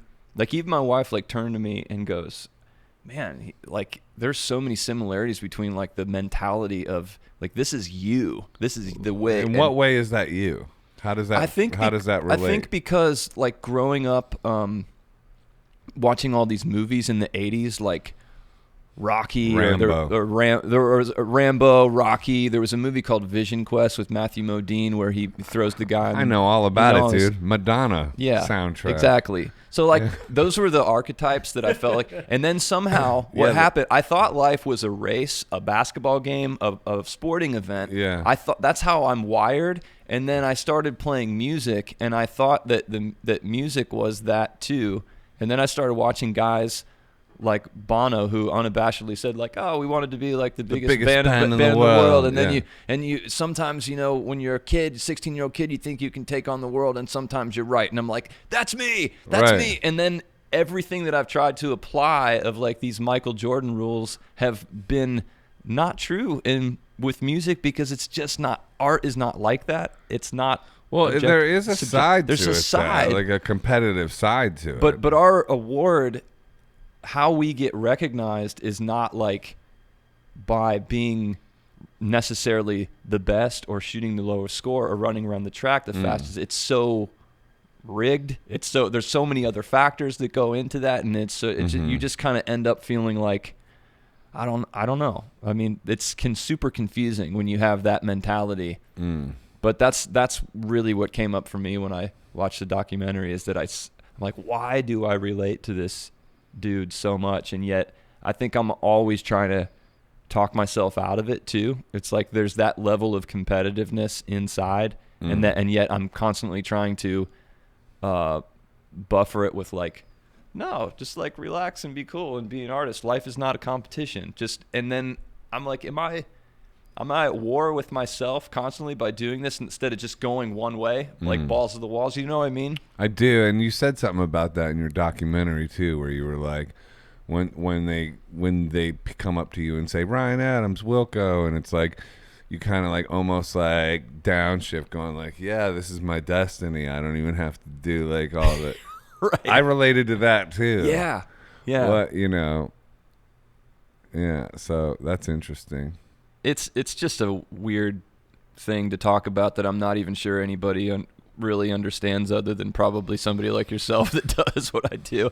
And then I think I probably just sound crazy when I'm talking. Well, like, not at all, man. Listen, you're investing in manifesting a dream, and you're sacrificing your whole life towards that. So that takes a certain mentality and a certain amount of bravado and insanity and faith, a lot of faith.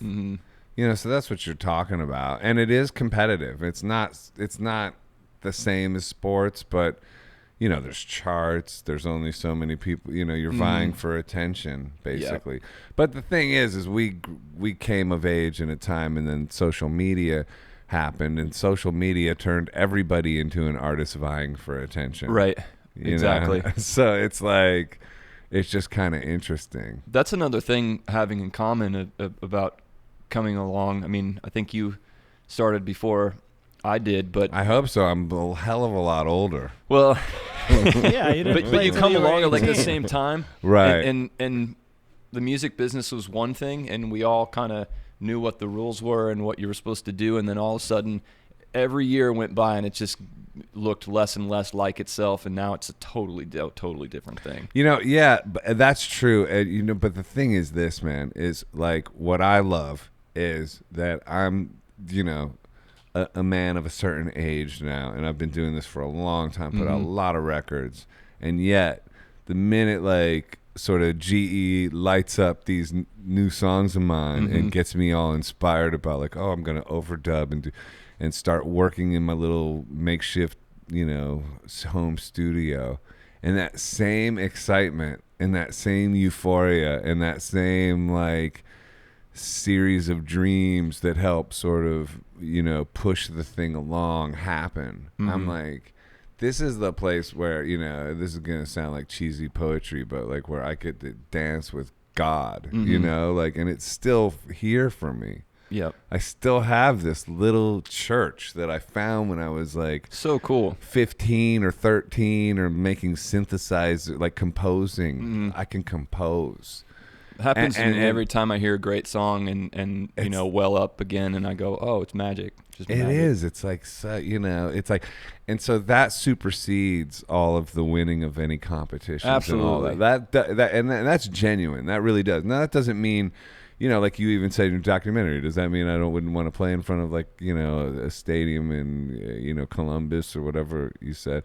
And of course, but what does it even mean? I totally believe that, you know, like I would love to play big audiences, but even like playing in front of 100 people or even less, and when you're in the zone and people are feeling it, it's magic. So we're going to do this like painting lessons for golf lessons trade?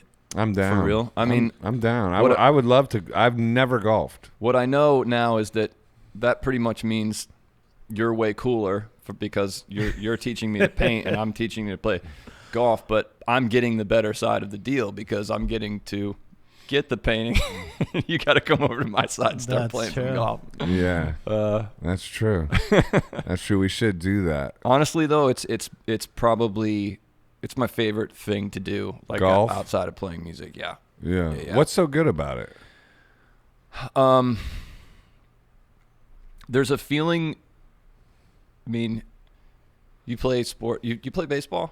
No, but I play, like, I box. Okay. And I, you know, like I said, I play basketball a little bit, but no, I never played baseball.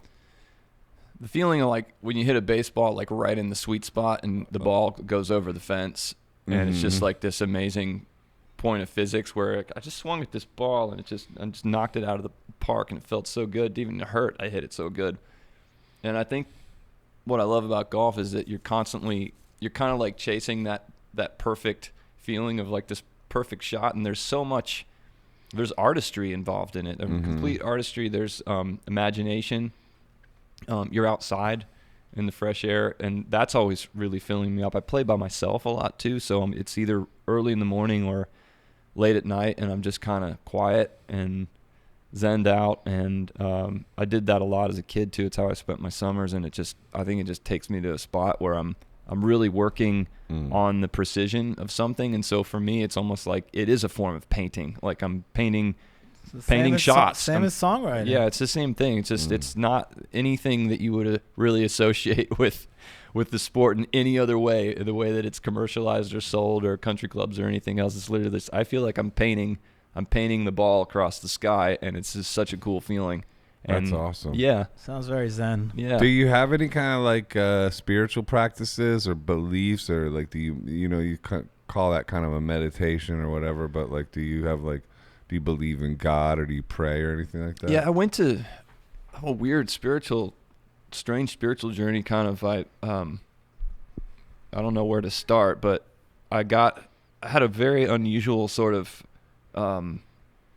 almost physical encounter with the feeling of death when I was really little, and I developed this insomnia that I could not sleep because I would just sit there and meditate on what it would be like not to exist, and it got so real for me at an early age that my only way to cope was to just believe that there was a God there that loved us and cared about us, and then it was all going to be okay. That was the only thing that made me feel better. That's still the only thing that makes me feel better. Yeah. What happened though? What caused it? What caused it? I think seeing people, I saw a few people close to me die, and then I think again, just to talk about like the power of film, I think watching movies and like seeing scary scenes and seeing people die really got to me, and I started to realize that one day I wasn't going to be here, and I couldn't wrap my head around the idea of like not being conscious at all ever again. Like just the finality of that just felt too big for my little 7-year-old mind too. Yeah. And so somehow I went away to college and like did the last thing that anyone would expect me to do. I got really curious in Christianity, and I became almost like a born again Christian again. And it was a trip because like I kind of knew I was involved in it was just like campus crusade evangelical stuff, and it was like I knew there was a part of it that was fundamentalist and unhealthy in a way, but I was like so curious about the spiritual aspect of it that I thought just maybe perhaps there was something real there. And then I think some other people that I'd looked up to in my life I know had been on the same journey, even bands like U2 had talked about that, and it gave me a level of comfort of like I think I'm going to explore this.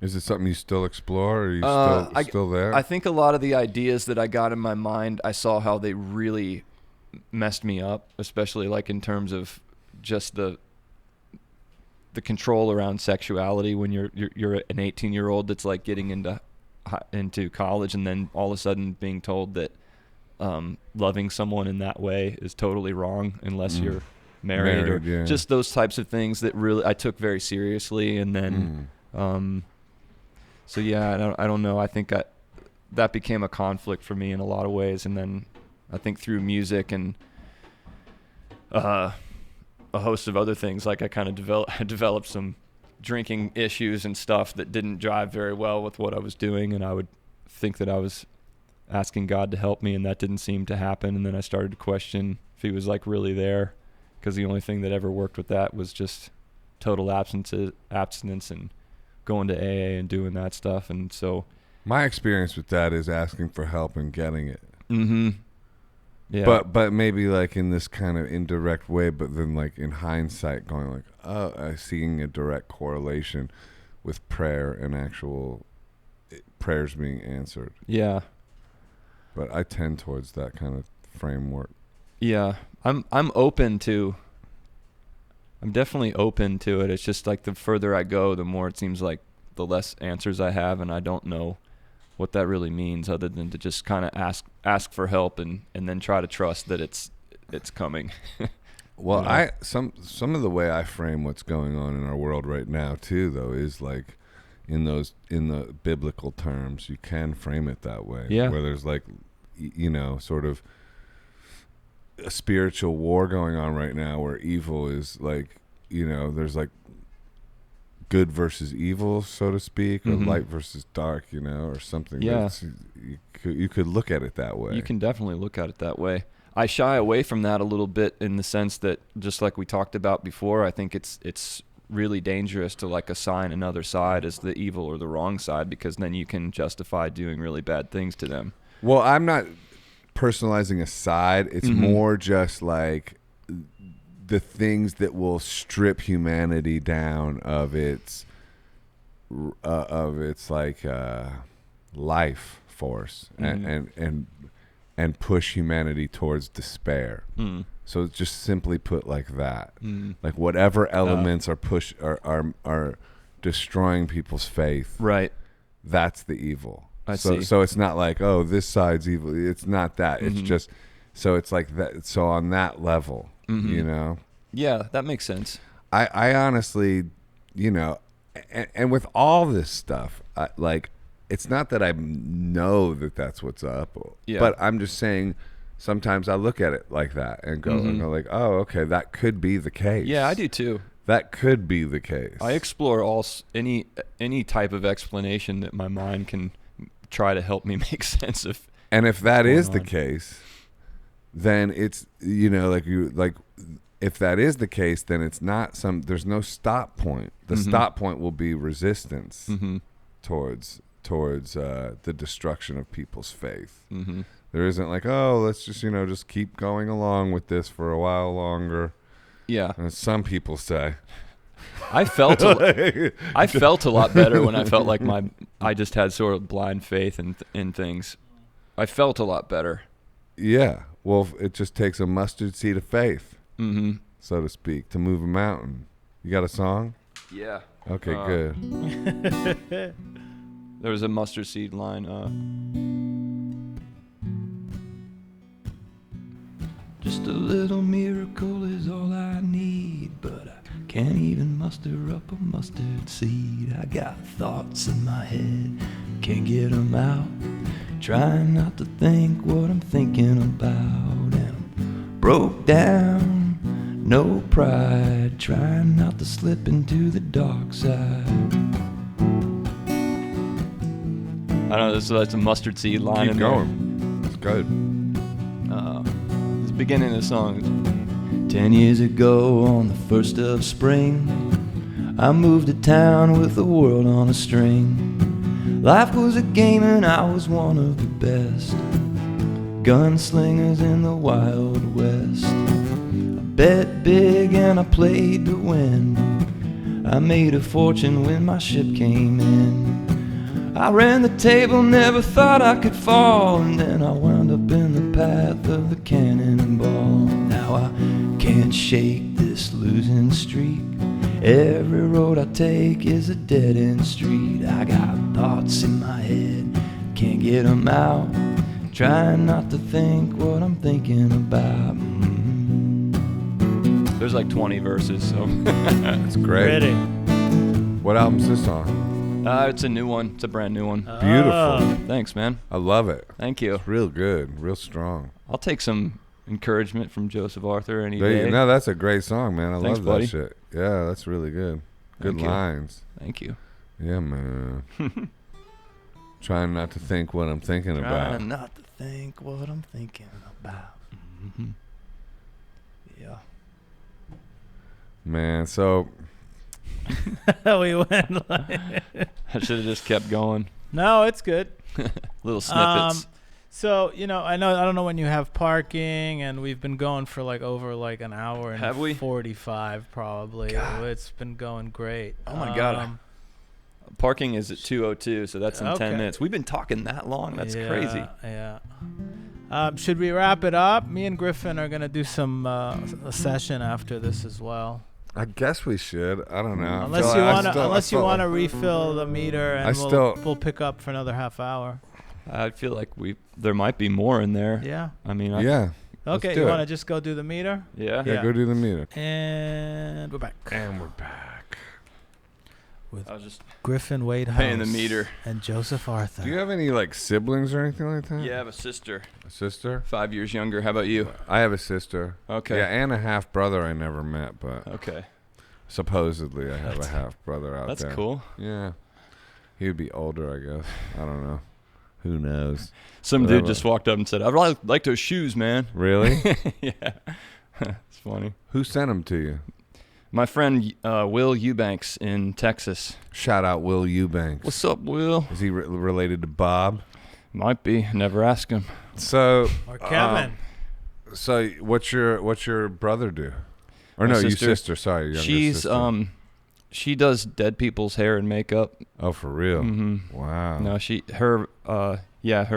I call her husband Dr. Death. They have a funeral home in Springfield. That's so- wild. So yeah, it's wild, and they. It's kind of like what 6 feet under the show. Yeah. I can't believe she does that every day, but yeah, she does, and they're in a tough spot right now with all the COVID stuff because Ohio especially has not been doing great with that, and they've just been in their house. She's been in the house with the kids for like months, you know. Just How's she faring?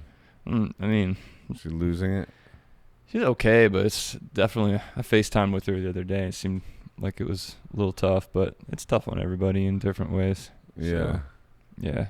Does she get used to like doing hair and makeup It on seems dead people, like it. or Yeah, it seems like she talk to her does. about it, or We've never really gone in depth, but it's mainly just gone. She'll mention something, I go, "Oh, wow, it's crazy that you do that," you know, mm-hmm. and just That's she's like, "Yeah, pretty much." How does one fall into that?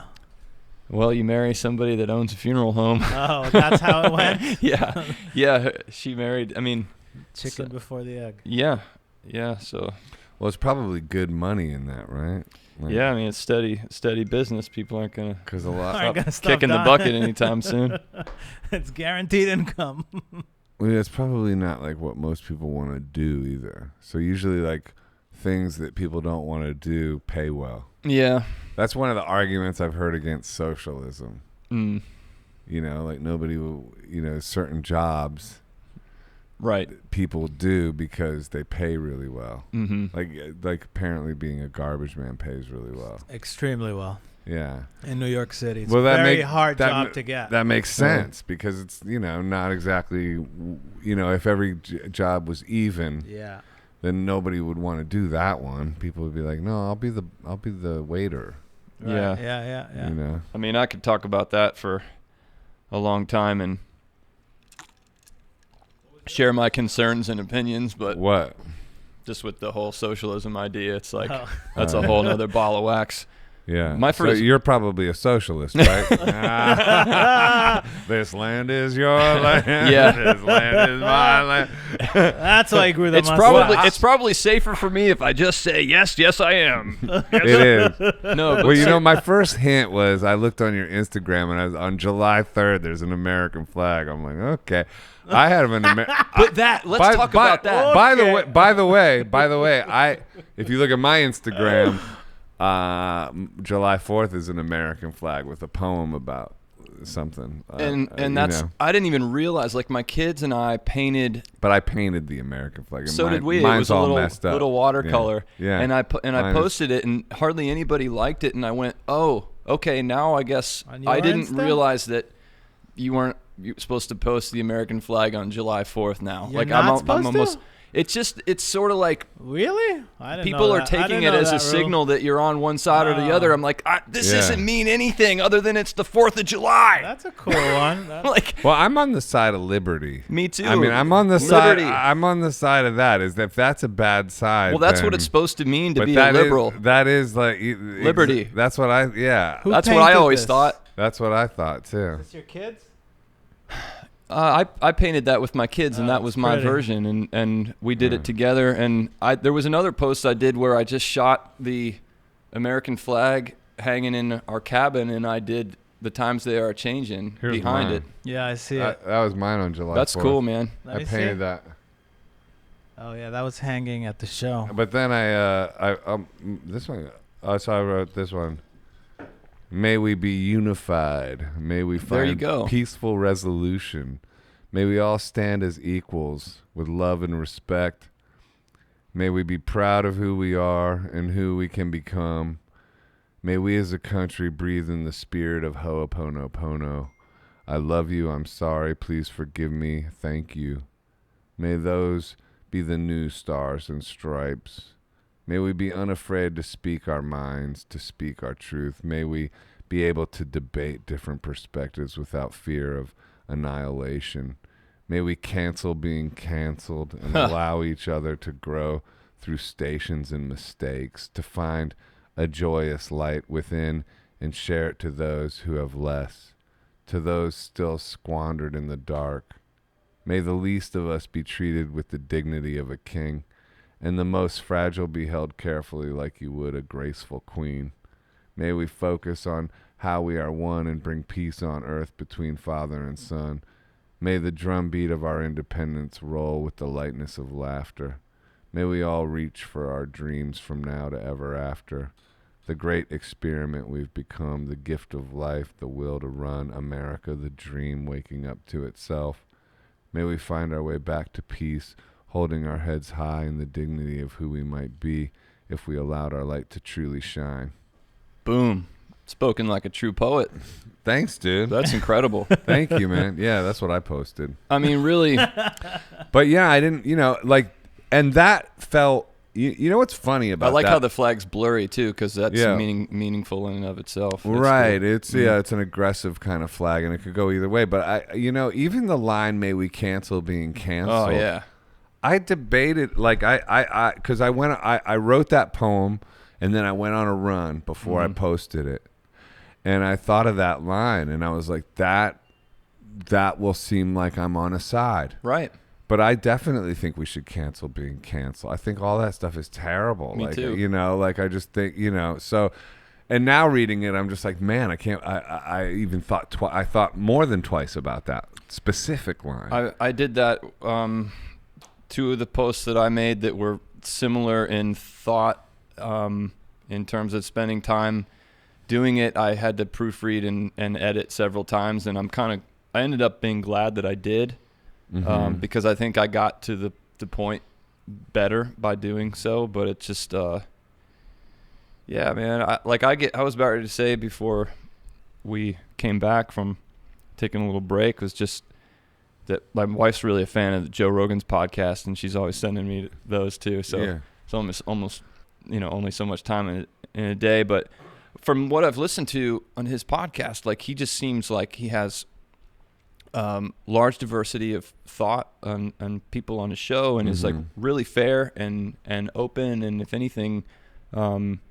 is pretty safe in terms of airing and more left leaning. Yes. Is that what you're about to? I think that's kind of what I'm getting at, and in a way, but not biased in that way, but just yes, more so. And then my wife got a text from one of her old friends from San Francisco a while back, and it was like, I know where this is going. It was like three guys, and they were all like just white dudes that didn't get it, and he was one of them. I'm like, hey, really? We've gone that far where somebody who's actually trying to altruistically do something good in the world by including people and creating a forum where people can speak, now he's thrown in that category. Right. And when that's happening, and I know that's happening, that makes me nervous to talk about stuff that we've talked to today, simply because I know that that's happened. And at the same time, I'm like, yes, and that's why we should be talking about it. Exactly. It's exactly why. Well, and also to get I guess the criticism about him would be like,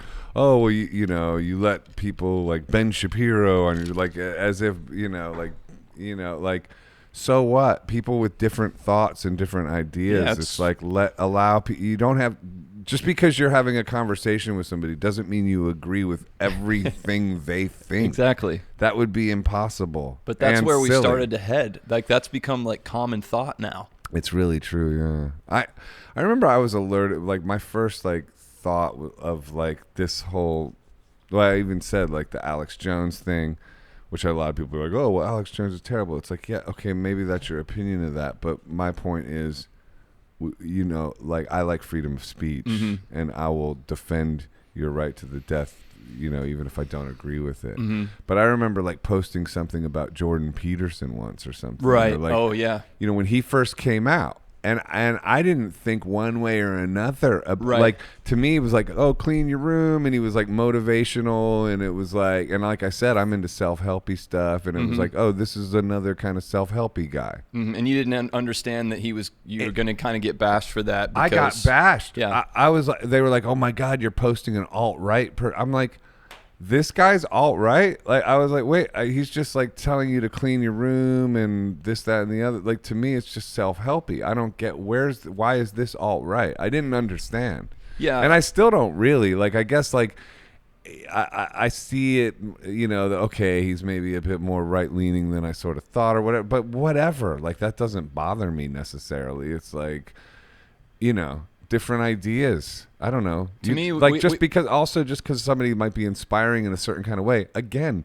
doesn't mean you agree with every thought that comes out of their you know, head, or that you have to back everything they think or say, you know, as long as somebody's doesn't have hateful rhetoric. Right. Exactly. And it's like, what's the damage? Well, what we should make clear is that somebody that doesn't agree with one side does not necessarily mean that they are on the inverse other side. It means they have a whole different opinion that is not confined to that binary way of thought, which is like, if you don't mind, I will read mine because this is the first thing that I said. It went along with the Woody Guthrie thing, and it speaks to what we're talking about now. But this is the first thing that I said after all this stuff. I waited, and I just waited for a moment to speak up, and I wrote, in this world where the news and social media have become so political, so divided, so black and white, so right and wrong, is it possible to see that there are more than two sides to everything? This world is not two-dimensional, and our thinking does not have to be dualistic. There is another way that rises above a two-dimensional construct of duality of thought. This is not a way of silence or indifference or neutrality. It is simply a choice to, through it all, be forgiving, loving, peaceful, understanding, caring, compassionate, open-minded to yourself and to all people, to remain changeable, to understand that it is not freedom or equality, it is freedom and equality. Open the Bible and read what Jesus said was the greatest commandment, and ignore the rest if you must. That part is what really matters. Listen to the Dalai Lama, read Khalil Gibran, hear Martin Luther King Jr., remember the Native Americans who were here before us all. There's room for all of us, all of our similarities, all of our differences. We can all be part of the solution. This is a song by Woody Guthrie, and it's American anthem. It's not a communist song or a protest song or a nationalist song. It's a song about loving the land and loving one another. Peace and love to all this 4th of July. Be independent, think for yourselves, and be willing to listen before you speak. I'll do the same. Love, Griffin. Damn. That's what you posted? Yeah. That's awesome. Thanks. Man. Damn. I like that. What, you're making fun of me now? No, I love your reaction. Less You got poetic. a great reading voice. No, Oh, thanks, man. you mean me? Oh, you're talking. Yeah, Oh, you said, no. like- I knew who you were Thought I talking. was going a little too fast. You too. Need to slow down a little. Both of you. I mean, you've done spoken word. You should probably look into it. Yeah, that was good. Thanks, man. Yeah, I don't know. I didn't know we were going to talk about this stuff so Me neither. much on today, but I'm glad we did, man. And I hope we're brave enough to just go ahead and release I'm it. going to release it. Oh, you are? Yeah, I'm not going to edit anything out. Yeah, There's you didn't no- say anything that gets you into hot water. You stay on the fence, eh, Hood? Well, it's sort of like if you listen to this whole discussion and If you're still can't take with us, things in context and figure out who we and are. you want to call us racist then it at the doesn't end of matter this, anyway. then Yeah. I don't know what to do for you at that point. Yeah. Yeah. I'll just say this. When I was growing up, I had a giant poster of Jimi Hendrix in my bedroom, the size of like my whole wall, and I basically worshipped him like a god and still do. So there you go. Me as well, among a whole host of other folks that I'd be proud to call my friend and my heroes that happen to be black men. Exactly. Yeah. Yeah. So there you go. Can I ask about your heroes? One thing I was curious. I know like Joe's met a lot of his heroes and played with them. Who have you ever crossed paths with some of your icons? Oh yeah, yeah. With I who? mean, as soon as Joseph said that about Peter Gabriel calling him, it was like those little magical moments when I first started out. Like one call I got right when I first put out my first record, I got a call from the agent or something. They're like, "We got Springsteen's home phone number because you're gonna go play Really? with Patty." And so On the Saint. yeah, At the Saint. well, we played at the Paramount Theater And then I played like 4 or 5 shows with her. Why'd they call you? Why'd they want you? I was gonna just go open for her tour. She had a record out, and Bruce was there a bunch, and that was just, I was getting an education. I guess a couple years before that, my uncle played me all of Springsteen's music and stuff, and just to have that moment when you're just starting out in the music business was sort of like, what, this isn't supposed to happen this easily or this fast. You're not supposed to be just hanging out backstage spending smoking spliffs with Joe Strummer. Right. So what did you do? Did you hang out with Bruce at all? Did he tell you anything? Yeah, we had lots of great conversations. I mean, what did he say? I got a lot more time with him than I should have had, but like when we were standing in the middle of I was watching the band sound check at the Roxy. There was no one there. It was just me standing in the middle of the floor. The band's on stage. I think in I'm LA, all by myself in LA. Oh, you did a whole tour with her? Yeah, well, 5 shows. And wow. Yeah. Big cities. And so I'm standing there, and then I heard this voice beside me, and I remember when we broke out of this club in '75. That's Bruce freaking reminiscing, and I'm just going. And then I just kind of like let him go, and but lots of like little anecdotes like that, just special just moments you where and he him? yeah. I mean, sitting backstage That's before crazy. or after Patty went on, or just having little discussions here and there about stuff. And the first time that I said hi to him was great, because I thought maybe he was only going to be on the tour for 5. I didn't know if I'd ever get a chance to say hello. So it was the first night, and I saw him in Patty's dressing room. I'm like, well, he could be in and out of here and never come back again. It's my one chance to go say hi. So I pretended that I was like finagling away in there. I said, "Oh, Patty, I'm going to make a set list. What song would you like to hear Looking for my cape. Because she came in the door yeah, basically. She came in the door singing one of the songs off my record, which I thought was so cool. I was like, oh, you took the time to listen to my music. That's really, really neat. So I kind of used that as an excuse to make sure I got to meet Bruce, and went in there and said, making a set list, what do you want to hear? I was like, I normally don't make set lists. And Bruce looks like he's playing guitar. He's like, you got to make a set list. You're in the big time now, boy. That's beautiful. There's so many little anecdotes like that. Oh, my God. It was just great. Great That's memories. Sweet. What's your favorite Bruce album? Good question. I mean, Nebraska came first to my mind, but it's probably between Born to Run and Born in the USA, I'd say. Yeah. If I just had to really narrow it down. But I love Born in the USA. Me too. So Yeah. many good songs.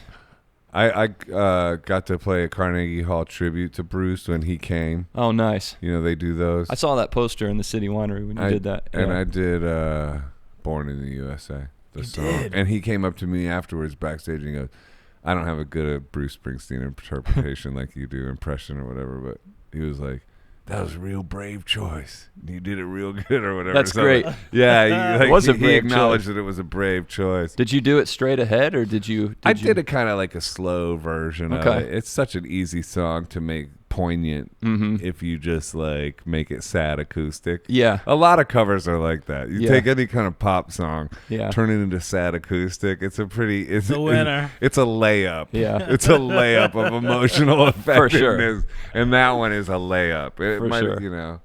But I like Greetings from Asbury Park a lot. You know, I when don't know that one as well. it's great. That's his like first album. That's when he Mhm. was kind of like still had a lot of Dylan and Van Morrison influence. Yeah. Yeah. He hadn't really found his Bruceness quite yet. But Right. his lyric writing was super poetic. Yeah. He's changed Yeah. a lot over the years, or gone through lots of phases, for sure. Where do you think the future of the singer-songwriter is? What's our place in all this now? I mean, I've kind of felt like he's been extinct ever since I first started, because people just come up to me constantly and go, "Oh, you would have really made it if you'd have been born 20 years ago or 30 years. You're just Yeah, from the said wrong that in era." the Fuck all movie. that. I know, though. Fuck I know. all that. Like, I think that it's. I mean, I think that it's going to be more important than ever. It's like, That's what because I'm getting who at. else is gonna I'm driving at that. who else is gonna say what we're talking about right now in a way that's like, look, people, like, we're not trying to hate on anyone. We're talking about peace, love, and understanding here, and trying to find a way forward that's feel like creative it could be and a inclusive. vehicle for expression. That's, Yeah. that's, Wasn't that always the role? That's more and more. Well, it's more and more disallowed. Like it was always the role, but we didn't have cancel culture before. Freedom of speech wasn't as oppressed as it currently is. Yeah, I mean, And talk so- about the liberty of freedom of speech being in question. Who else is going to champion that other than us? Right. So I think our role is becoming more and more important. It is. You know, and the whole, I saw a meme the other day, like where it was like, hey, you know, those of us that went to concerts like every weekend or saw live music every weekend, we're not doing okay. That was the meme, you know. And I think about that too, like, yeah, just that sort of interaction. Like, it was interesting playing with GE at the Stevens Talk House in the Hamptons. In that room, it sounded so fucking good. It was like loud and was playing live music again, and there's people outside watching us on TVs. And because I do the live painting thing and I would set up loops and then GE would play the loops, I, like, with a mask on, went outside to where the people were, and I had a canvas set up, and I could, like, go out the door with the mask on, and I was singing through the mask and then painting. That's so cool. Yeah, but I was like, the difference between the sound out there and then when I went inside where no one was and we were playing, it sounded amazing. It's like, damn, that's just an aside, but it's just interesting that sort of, it's a lot of those things I feel like that sort of support human spirit, like live music, even sports events, just that community, people coming together. We need each other, and these are the ways that we've come together and sort of shared intimacy, even with strangers and stuff that are like sort of being like sort of strict, like, and that's what I was saying. The whole, like, this could be a spiritual battle of good versus evil, not necessarily any side, but just that's another thing humanity was leaning on that's being taken out, drained out from the bottom for this supposed other thing. Well, I feel connected and encouraged that somebody whose art and work that I respect as much as yours, who is obviously a very artistic, creative, free-thinking mind, is thinking in a way that's not far off at all from the way that I feel myself thinking, and that feels encouraging and hopeful to me today to go like, oh, okay, maybe it's all going to be okay. Right. Yeah, I appreciate that. I appreciate that same sentiment right back at you, actually, because yeah, it's nice, and even just to feel like, okay, we can talk about this kind of stuff, and you know, let the chips fall where they may. It's like at a certain point too, it's like, I don't want to get to the other side of all this and just feel like, oh, I never said anything. Right. Yeah. You know? Like some people I know. No, I'm just fucking around, dude. I'm fucking around. No, but like, it's so funny. No, but like, because like, that's like, when you stay silent, okay, you stay safe, but but who you are as a person starts fading away more and more. Like, you kill yourself before you're dead. Yeah. And that's the thing and because I've experimented with silencing myself enough. Yeah. Like, I'm not like this bold, I just say it like it is all the time. I don't. Actually, I'm fucking afraid. I think of lines like cancel culture and debate whether I should fucking post shit like that. Me too. 5 times. You know what I mean? I'm not like some kind of like, wow, I'm just such a brave warrior. Actually, no. I'm afraid, and I think a lot. And a lot of times I shut the fuck up. And I think you're a risk taker, Joe. No, I definitely I push myself towards it, but I'm just saying, like, I do when I notice, oh my God, who I am as a person is fading away. Like, you can actually feel your personhood draining from you. Yep. And that's the spooky thing. And I don't think that's not an original idea of mine. I think that is in 1984. Those kind of ideas are there, you know. What do you think of that? I think that those kinds of books are really important for people to read. I think it's important for people to read things and not be censored. I think it's important for us to remember our history and where we came from so that we don't repeat it. And what scares me now is that we're so offended by everything, and because we can't talk about things without being afraid to offend more people, then we just try to do away with everything that's happened so that we forget it. Mm-hmm. And then if we forget it, we're destined to repeat it again. That's why they teach history in school, so that we don't repeat the past again. Mm-hmm. And I don't know, man. I definitely spent my time reading those Orwellian books, and maybe it's felt a little too close for comfort here recently. But the part I think about with that 1984 all the time is when he buys the journal, and that's like this crazy revolutionary act. Like even him having a journal is enough for him to get the death penalty. Yeah, thought police. And the thought police, and then as soon as he's like breaks the seal on it, starts writing like, down with Big Brother over and over again, and that's it. He's crossed the line. I just think that's like real interesting. And then we had Amel Mathlouthi on the podcast, and she, where does she come from? She's Tunisian, like a Tunisian singer-songwriter that grew up in Tunisia. Yeah, and she was talking about how like when she was growing up, there was the concept of like you kind of almost had to act like not too smart. Well, she grew up in a dictatorship. Yeah. Right. Like playing dumb in order to outsmart people. Right. Yeah. You can't be too progressive otherwise. Yeah. I mean, I had a thought when you asked me about this thing, because I think what we're both talking about in regards to something like 1984 and thought police and all this being extremely politically correct with everything and suppressing free speech for the sake of movements and so forth. That's something that I think we're both talking about coming from the hard radical left that's imposing its way on society and taking away our civil liberties. I think that's what we're agreeing and talk about.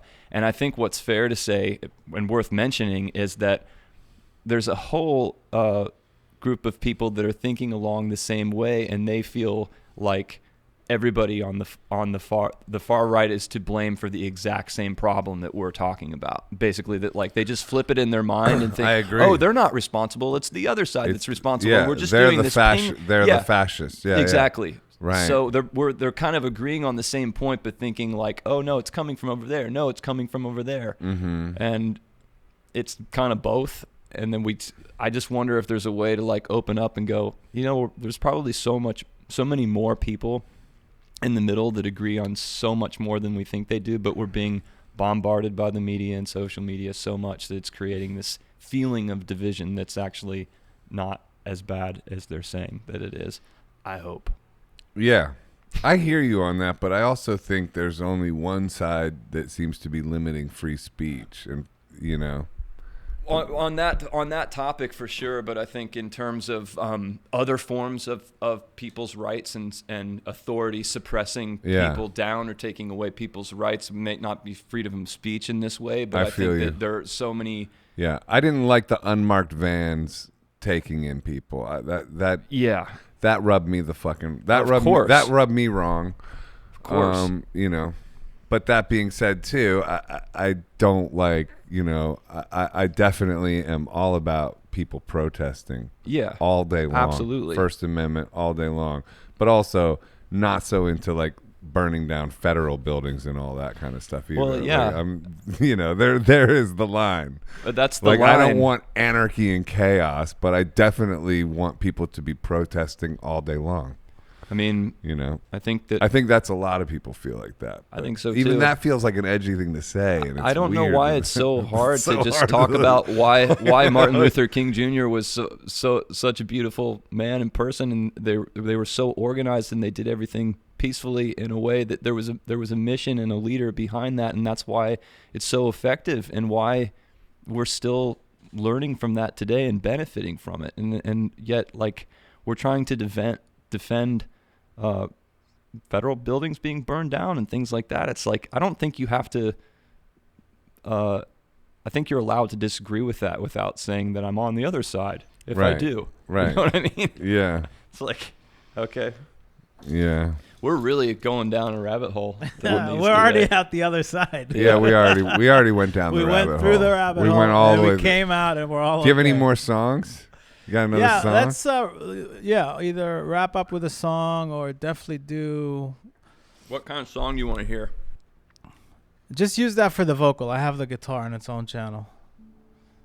Play another new one. Once upon a time, in a faraway land, there lived a girl and her old man. They sang and they drummed and whistled and hummed, and then he ran off with the band. And he flew through the daytime, and he rocked through the night, and he poured his heart out underneath the spotlight.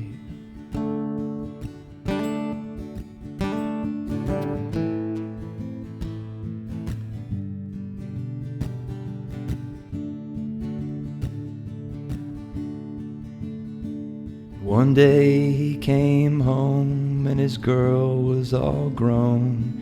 She'd written some words and a tune of her own. She told her old man and hoped he'd understand, and then she ran off with the band. And she flew through the daytime, and she rocked through the night, and she poured her heart out beneath the spotlight.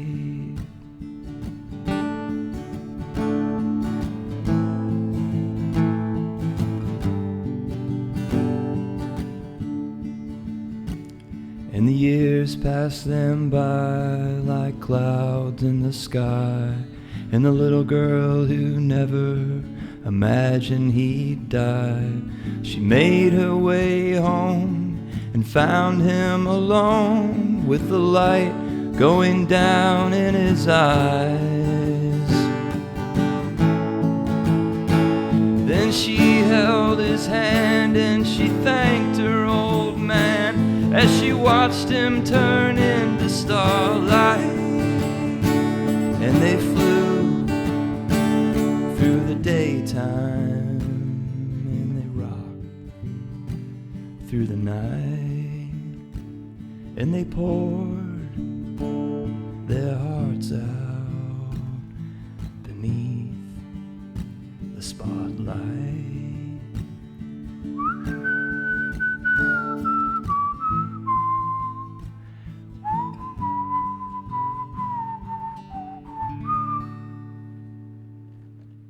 Beautiful, man. This guy. My daughter and I wrote that together. That's really great. Really? What a great way to end this podcast, too, man. Wait, so is that new? Yeah, she was playing this little piano part over Christmas, and it was like that little descending thing. I love that piano. descending vibe. Yeah, and then I wrote the words, and we played it together. And the goal is to get her to play the piano part and sing with me. Tell me about it. I'm recording. trying with this one. Yeah, hard. She can play and sing, so it's kind of cool. She's a little shy, but How old is she? she's 8. Nice. Yeah. Man, that's a great song, too. Thanks, man. Yeah, very inspired sounding. Oh, thanks. You know, when songs have that feeling, like Mm-hmm.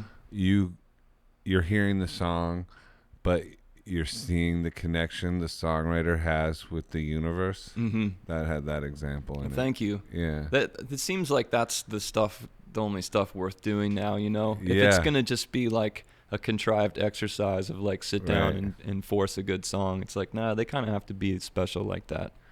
I know. I feel you on that, man. These are thick times we're in, and I'm happy to meet you. So glad to hang with you today, Yeah, man. Yeah, it's this has been been great. really cool. And listen, if we both get canceled at the end of this conversation, then well, I don't know, maybe we can do a cancel tour.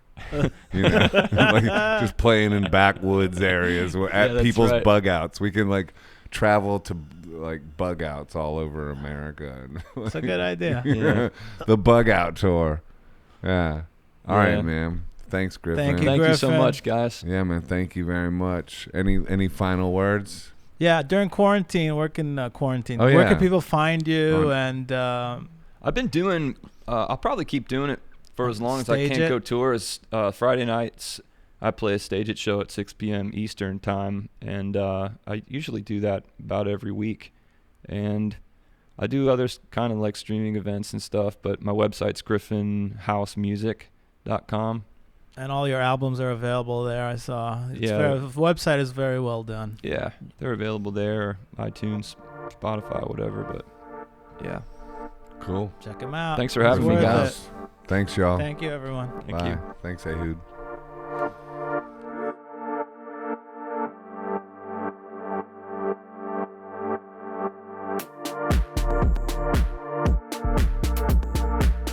Hi, this is Joseph Arthur. Thanks for checking out Come to Where I'm From. Please support us on Patreon, patreon.com/come to where I'm from.